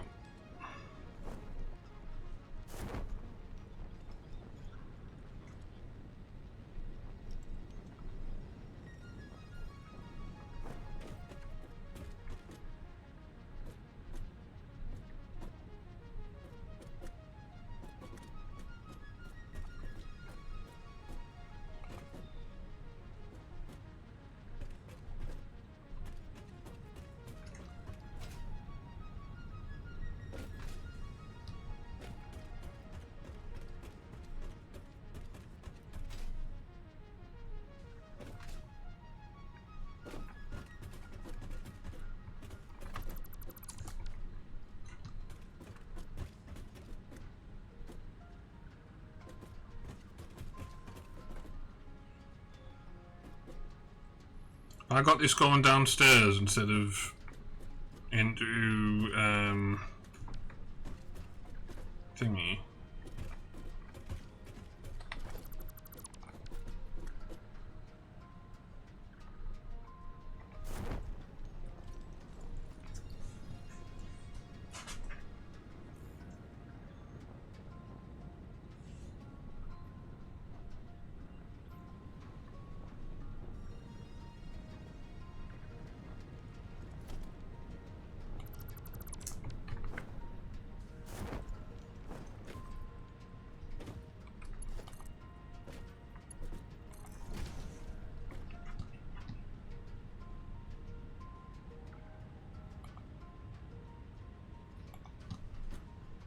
Right, so if I shove these and some of them in, what should happen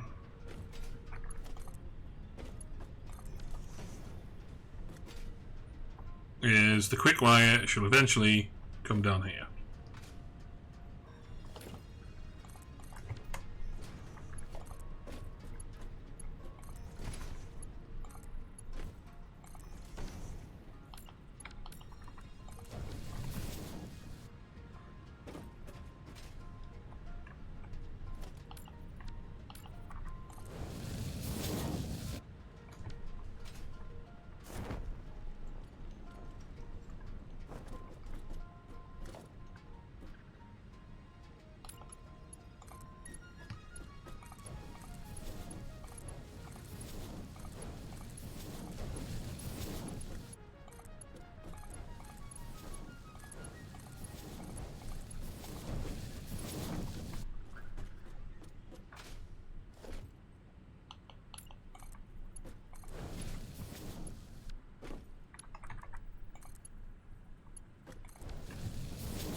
One, two, three, 4, 5, 6.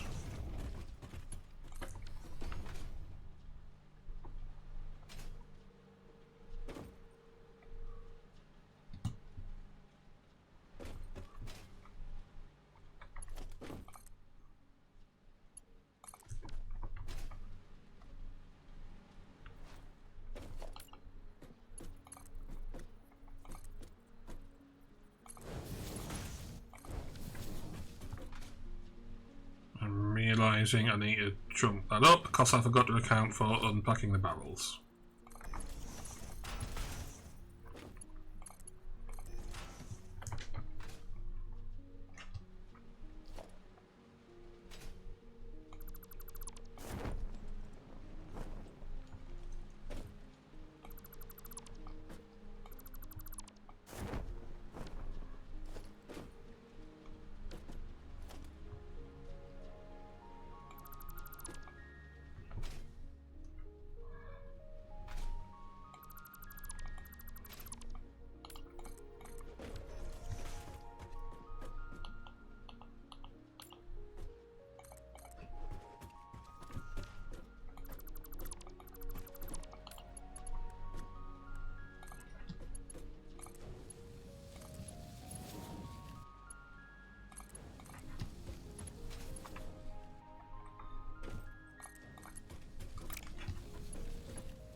Right, these two, yeah.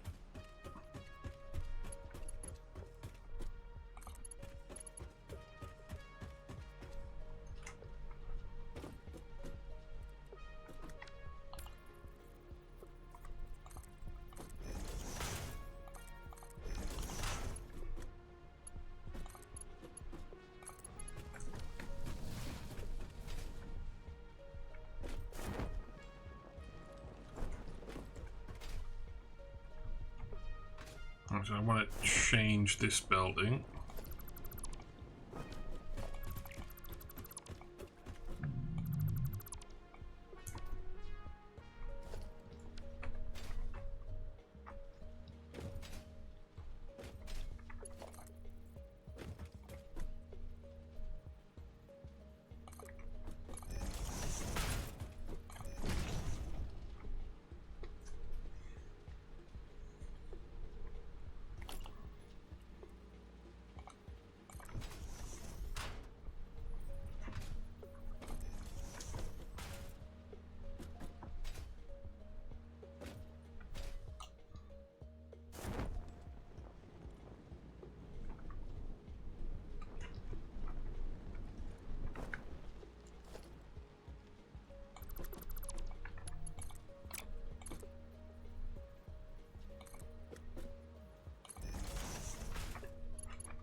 Right, I need to pick up quartz and Mark IV belts.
So, by using recycled rubber,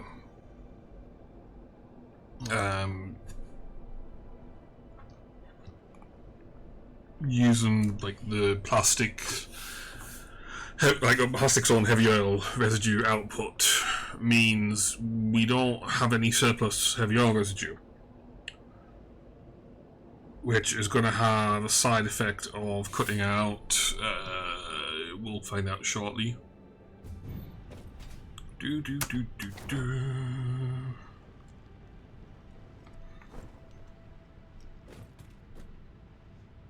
63 gigawatts of power, which also actually has the side effect of not having a build for 126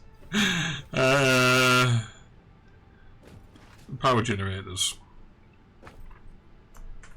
Now, the 426 times 12, right, divided by 780, so that means like 7 lanes of 7 lanes of this shit, right?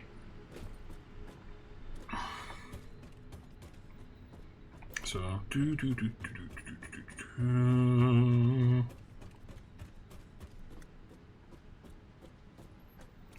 so yeah, let's just say there's like 10 things. So that means you'd need 70 tiles going that way. I'm pretty sure we don't have 30 tiles of space. I mean, the other way would be to just like stack the belts up and have multiple lanes in. But you'd have 70 times 8. So you're talking about a fuel manifold that's over half a kilometre wide.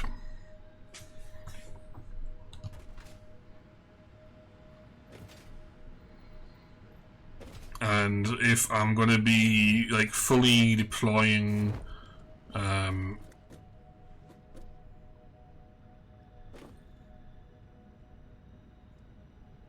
is that powering itself? Oh yeah, because it's got byproducts and shit.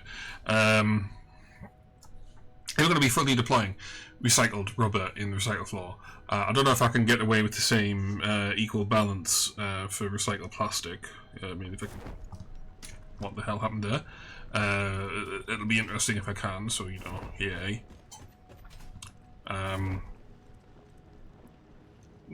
I'll be generating a lot less power, but it will save us a whole bunch of time in terms of building stuff, because there has been at least one playthrough where like I was building out the fuel gen floor as like single manifold, and then I realised like this isn't going to work because it's really tedious, it's stupidly long, and decided, oh yeah, I'm going to have to like restart and do it as a dual manifold.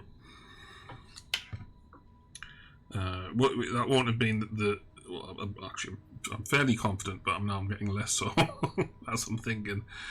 I'm reasonably confident it wasn't the most recent playthrough that I did that on, but like the whole having to build that many fuel gens, like that wasn't the sole reason why I restarted, but that was like the main contributing factor for like this is the straw that broke the camel's back kind of thing. Saying, nah, had enough of this shit. Let's try out these new strategies.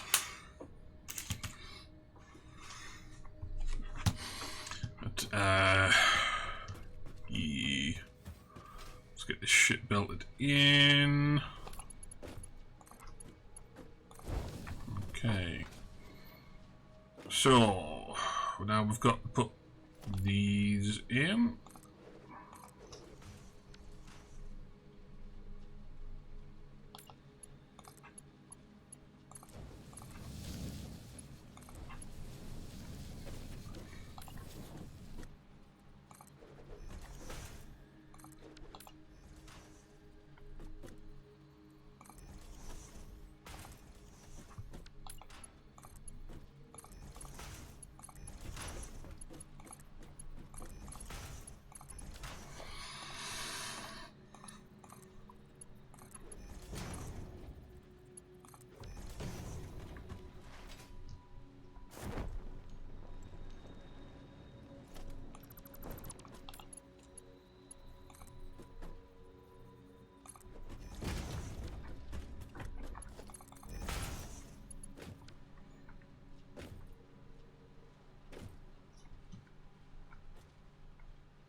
There we go.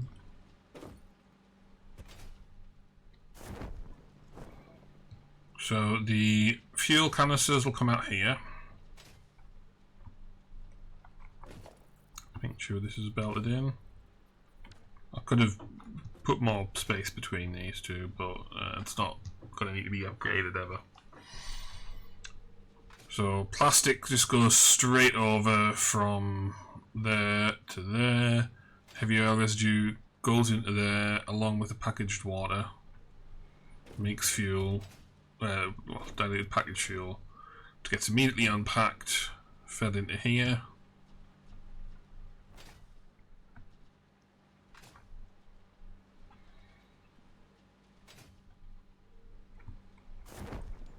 Oil barrels come out of there, rubber comes out of there. The canister return goes into there.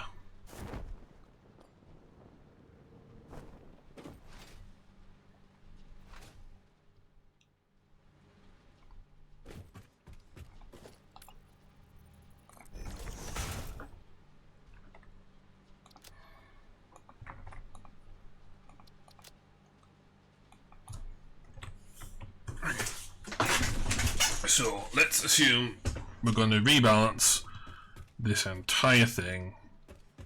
Dude, why does that have a stack? Oh, yeah, it's a cancelled output.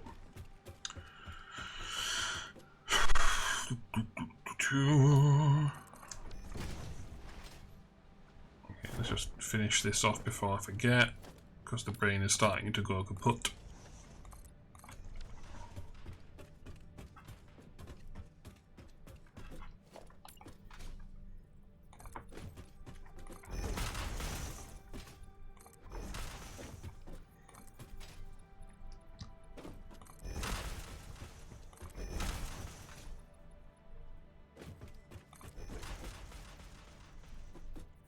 We're not even intending to come out onto here because there's nothing to scan out there. Whereas that side, a radar tower would scan some of that shit.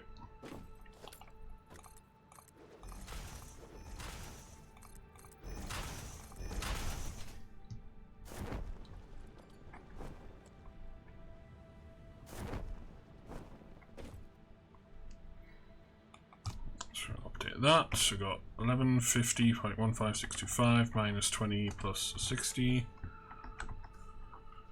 and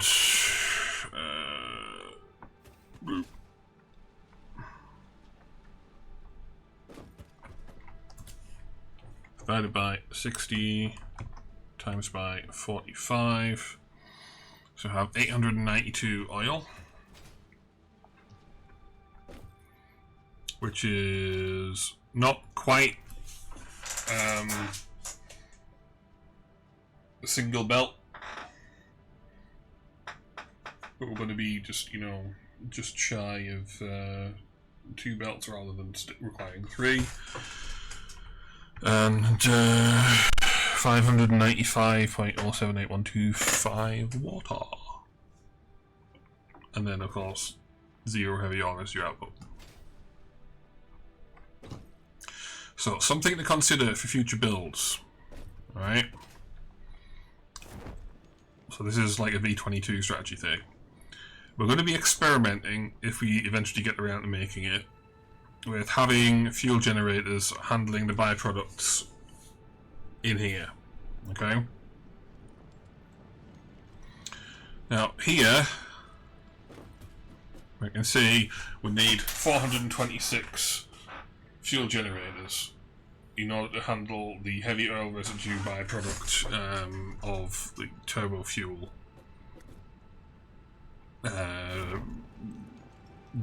being generated from the heavy oil residue to turbo fuel from whichever blooming recipe choice it was. If we pop upstairs, you can see how much thing was originally calculated. Here we go. So 2,300.3125 divided by 12 times 150. So that's 28 gigawatts. And we can see that we need a crap ton more water to generate fuel than we would. It's like 595 something water if we were doing all of these as recycled rubber.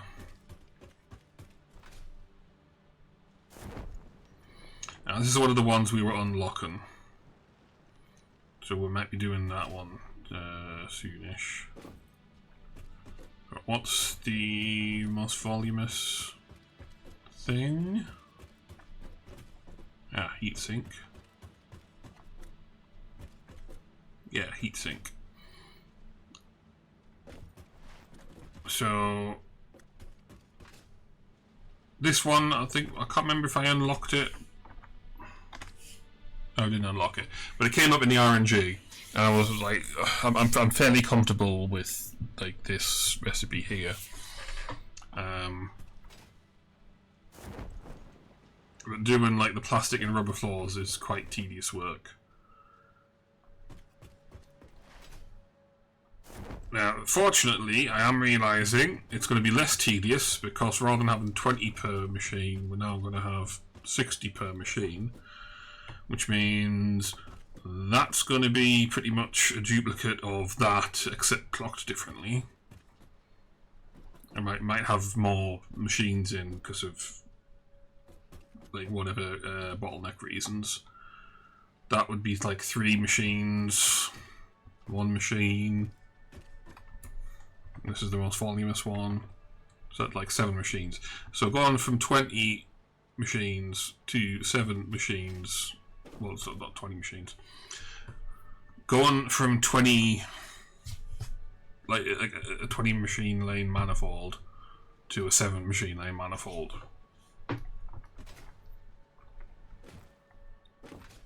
Now the issue here is building like this makes the manifold quite wide, right? What I can be doing here is if we go down the end, I'm going to do this math again. So we need to make 1150.15625 minus 20 plus 60, and then pull up skim. Alright, so we've got this prepared. So we put in 1190.15625. Okay. So we need to generate 595.07 whatever units of plastic, 595 whatever units of fuel. We don't have to generate all that in line like we're doing now. Right? So if we pop inside,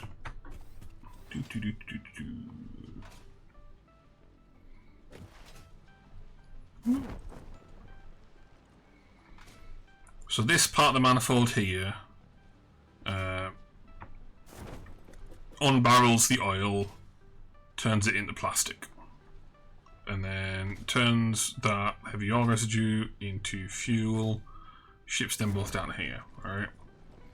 So these two could be in completely separate manifolds to like all of this. Oh crap, I thought I turned it off. Right, so yeah, these two could be in completely separate manifolds to this. These 3 could be all in completely separate manifolds. Because if we go back to skim, we've got equal units plastic and fuel. But the volumes are different.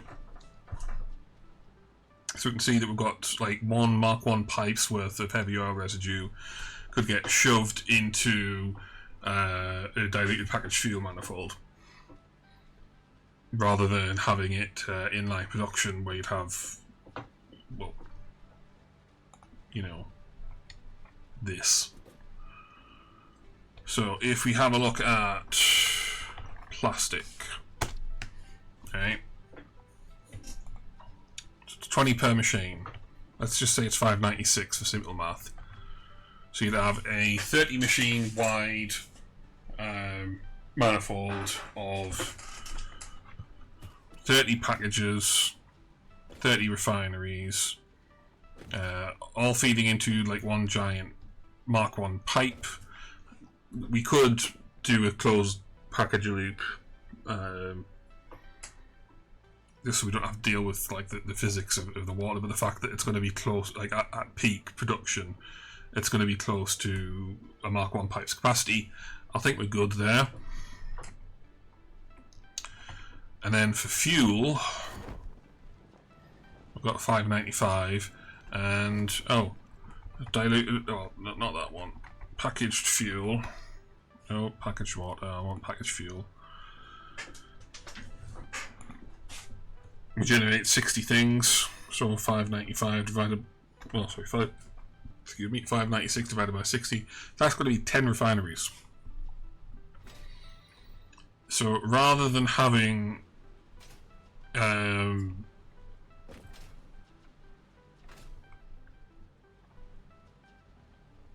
like, because we have to have like 30. Yeah, because we have to have 30 refineries generating plastic. We would need to have 30 refineries generating fuel. And we could just not. Which means you'd have how much oil coming in? 892.617. So you would have like 2 lines of Mark 4 belting, split between 2 15 machine manifolds, generating all that plastic, going out into a single Mark 5 line or 2 Mark 4 lines, split between a pipe that does like a Mark 2's worth of fuel from a Mark 1's worth of heavy oil residue.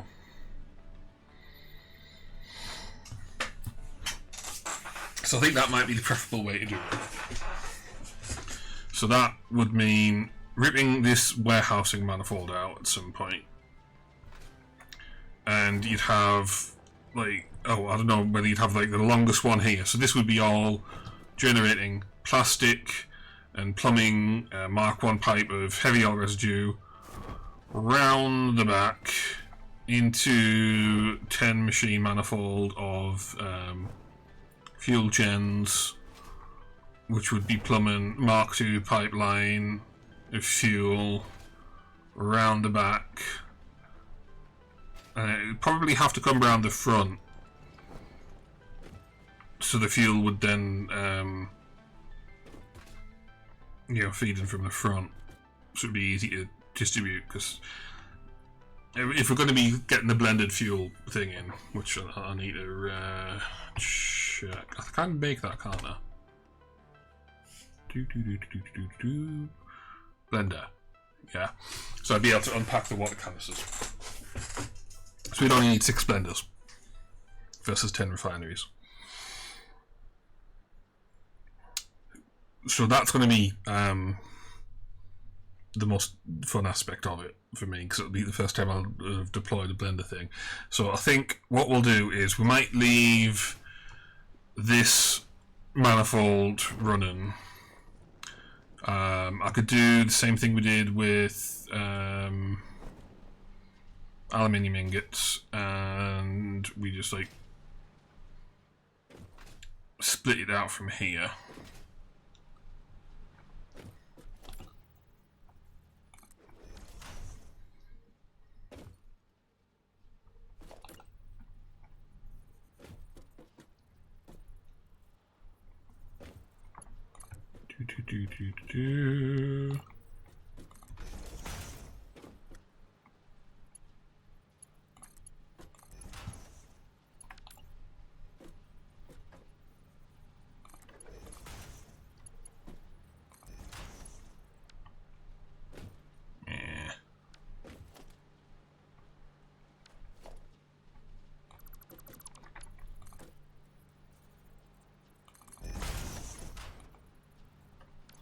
Oh, ran out of Mark 1 plate. Okay, let's do it in Mark 2 plate. I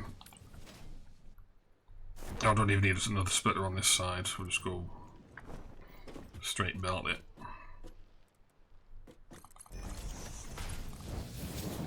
So we can be trickle supplying everything everywhere. We can leave the starter factory, so we'll actually have a reliable 20 unit a minute amount of rubber being generated. I mean, I could dismantle some wall or some ceiling to get some iron plate back.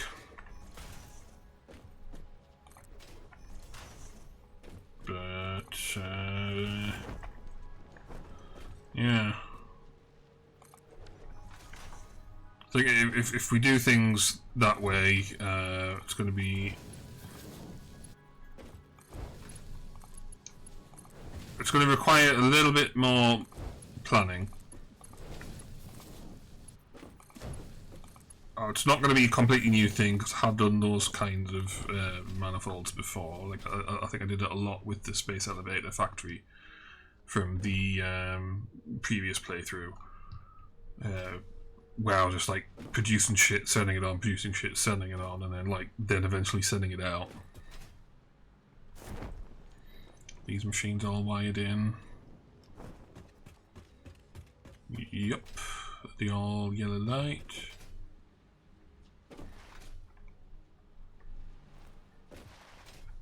Yeah, so all we need to do now is send up the oil.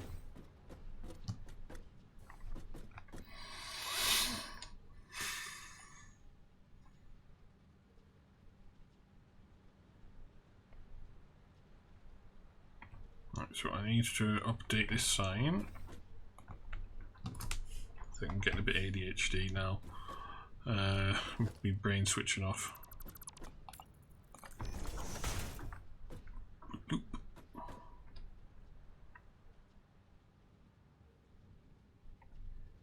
So we got to divide that number by 60 and times it by just half. My brain hadn't realised that. Okay. So yeah, 595078125.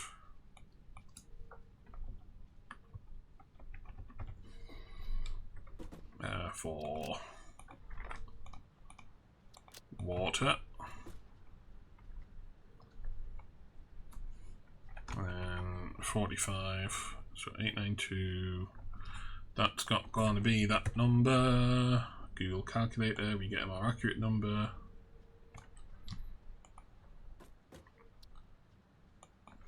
There we go. So we have almost two-thirds? Yeah, two-thirds the oil. 0 byproducts.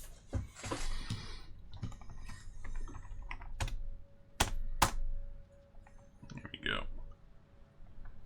So rubber source fuel is going to get knocked out.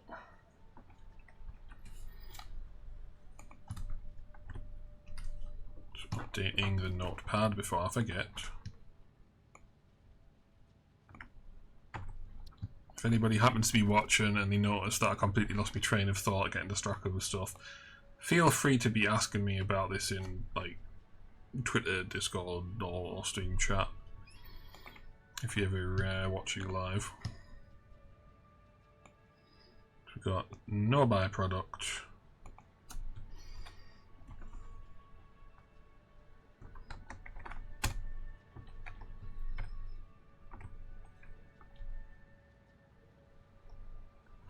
And now we go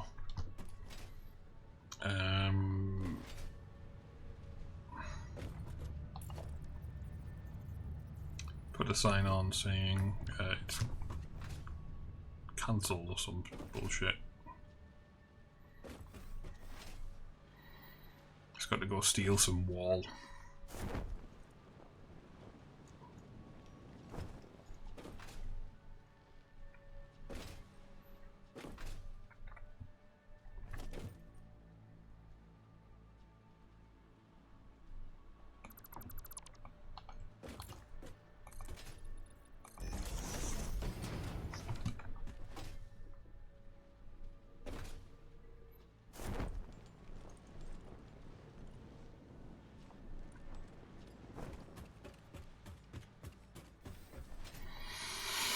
Yeah, I think the last thing we should do before we pop off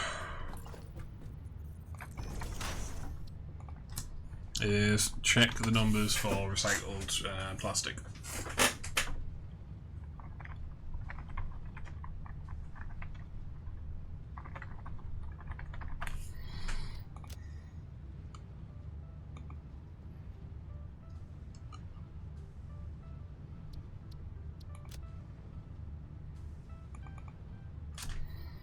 Cancelled due to recipe selection. Copy that down to turbo fuel.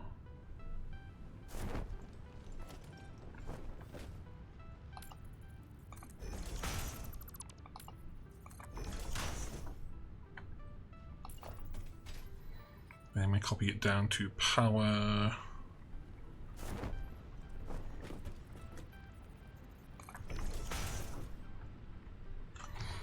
Right, now we pull up skim.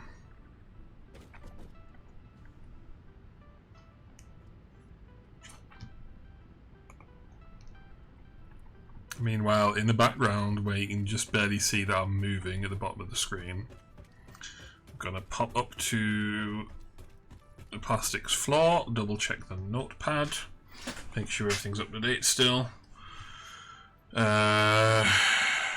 It is not, so I should turn skim off and redo the numbers.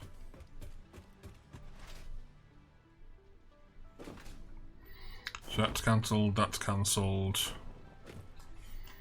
52.5 plus 51.486111 plus 20.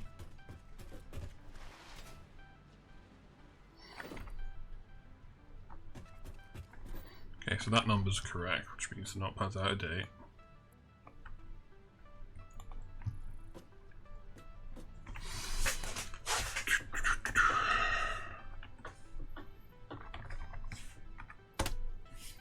So divide by 20 times by 30 for oil. That's up to date. Times by 10 for oil residue. That's up to date. So yeah, it was just the total output that wasn't up to date on there. Right, so what we need is that number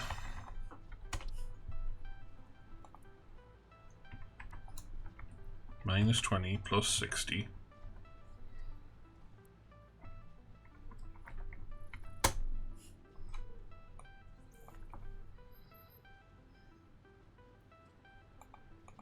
let's get a new tab open.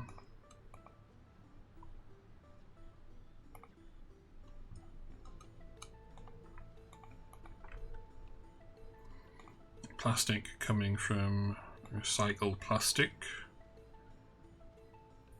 and we want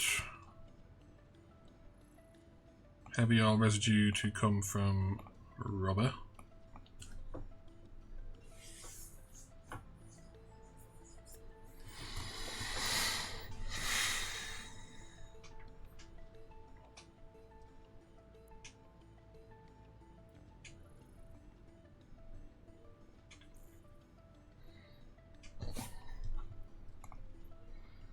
I'm not sure how to read this, so I'm gonna do it the completely like math way. Right, so blah blah blah blah blah blah.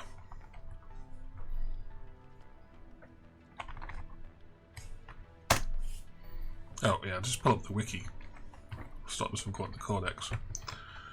Plastic.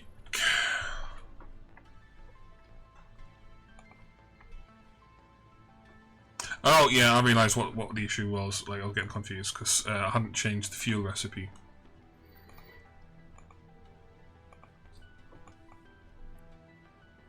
There we go. So we've got that set up to do that amount of shit. but I'm not 100% clear if I've got an excess of anything anywhere. So we've got to make that amount of plastic.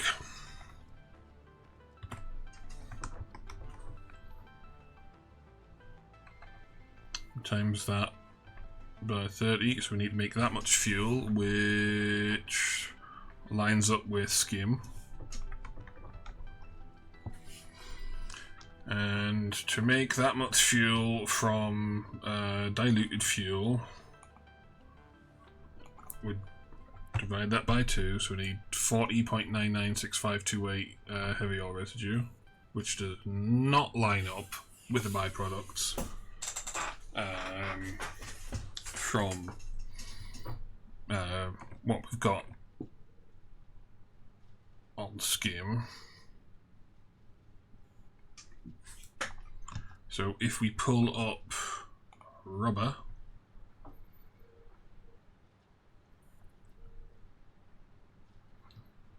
right, so this is the heavy oil residue amount, I think. Let's go back. Okay, so this is the plastic amount, right? Divided by 60.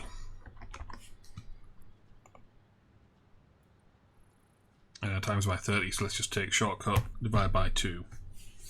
Right, so that's the fuel and the rubber amount. So we divide it by 2 again, we get the heavy oil residue amount.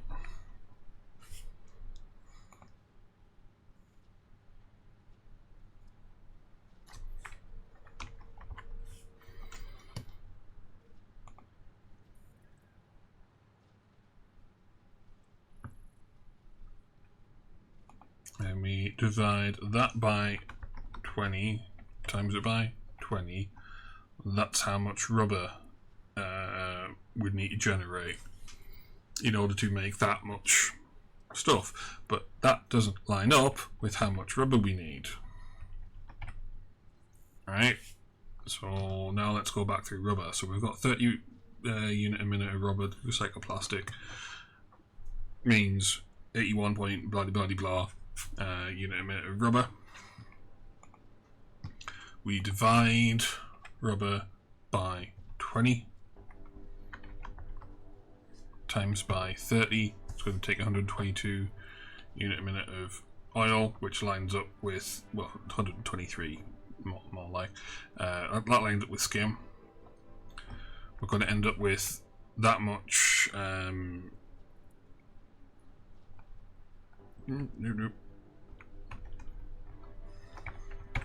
Yes, we need that much rubber, so we need that much heavy oil residue. Oh, we don't need it. We're going to be generating that much heavy oil residue, and then we duplicate that. That's how much fuel we need. So, so that's how much fuel we'd be generating. So I'm going to stick that over in a notepad a second.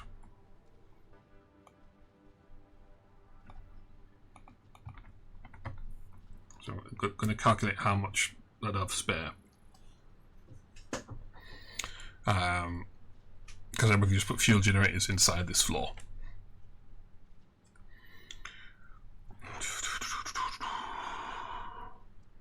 So divide by 2.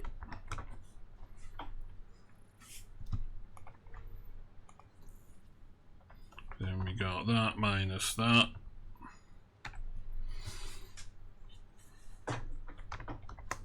Divided by 12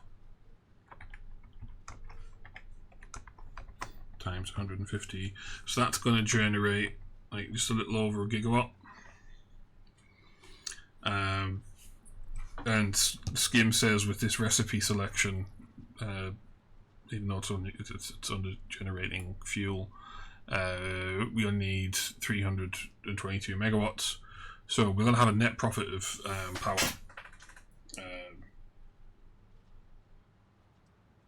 Rather than shipping heavy oil residue out to generate power on the fuel side.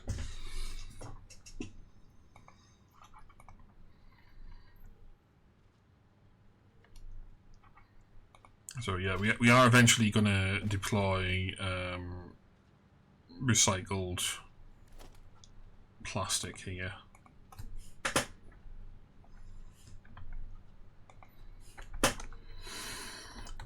Plastics facility.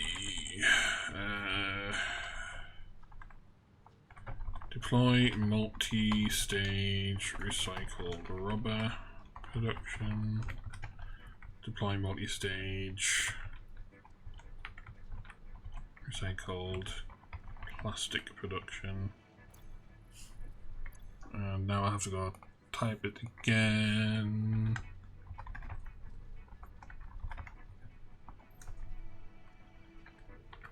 So I'll say no, don't, because I've copied and pasted it.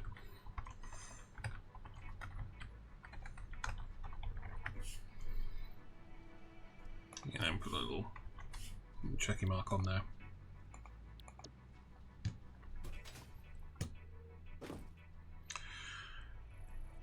Just trying to find the most high contrast thing to read that off of. I mean, I can read that off there fine, but I think it's a bit contrast is wonky. So yeah, we've got to deploy those. That's going to have a reduction in oil, it's going to have a reduction in power, but we've just figured out that we're going to have surplus power coming out of this floor, which will feed into you know, the rest of the facility. It'll help keep this facility independent. The most fun part would be is if it can be entirely independent, and then we can have a third line going out to the main grid if we have surplus power. Although exactly how I'd wire that up, I'm not entirely sure, because we've got the fuel grid there, production grid there. So, like, what would we bring a power pole out the front for the main grid?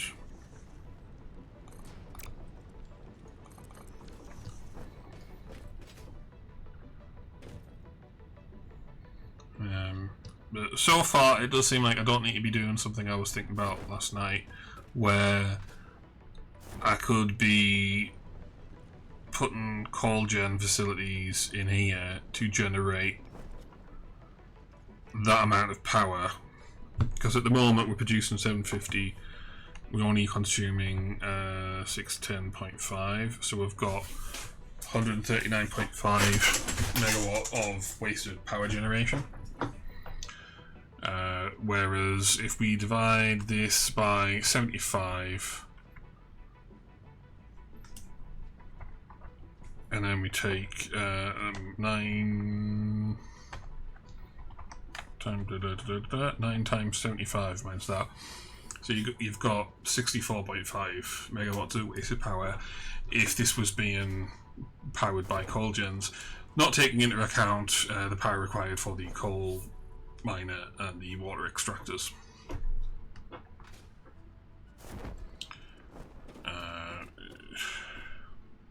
So there'd be that.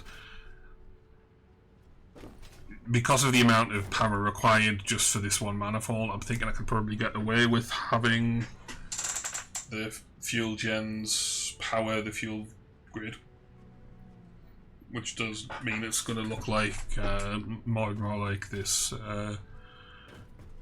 coal gen facility is going to get removed on the next playthrough.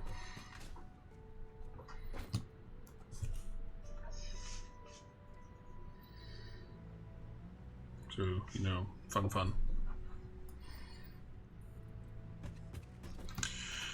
Anyway, I'm going to save now, take a break, because there's other stuff I could be doing, but, you know, the rate of errors and stumbling over words, losing train of thought, that's an indication I should be taking a break.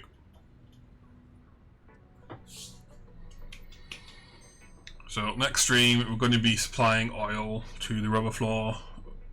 Well, oil and water to the rubber floor, and actually getting some warehousing going. As I mentioned earlier, I'm going to be leaving the starter factory in place, just because I've got that one warehouse manifold split amongst all of the rubber outputs, just so I can have some trickle supply going. So we want to have a reliable source of rubber for when we need it.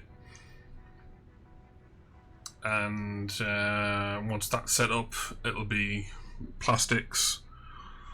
Once that's set up, we can go back and look at maybe changing crystal oscillator over to the rubber recipe, which I think I have. Just quickly check that. Yeah, so I can have a look at swapping that over just because it's got a higher production rate, so there'll be a reduced number of manufacturers. So yeah, that's going to be all for now. Thanks for watching. Goodbye.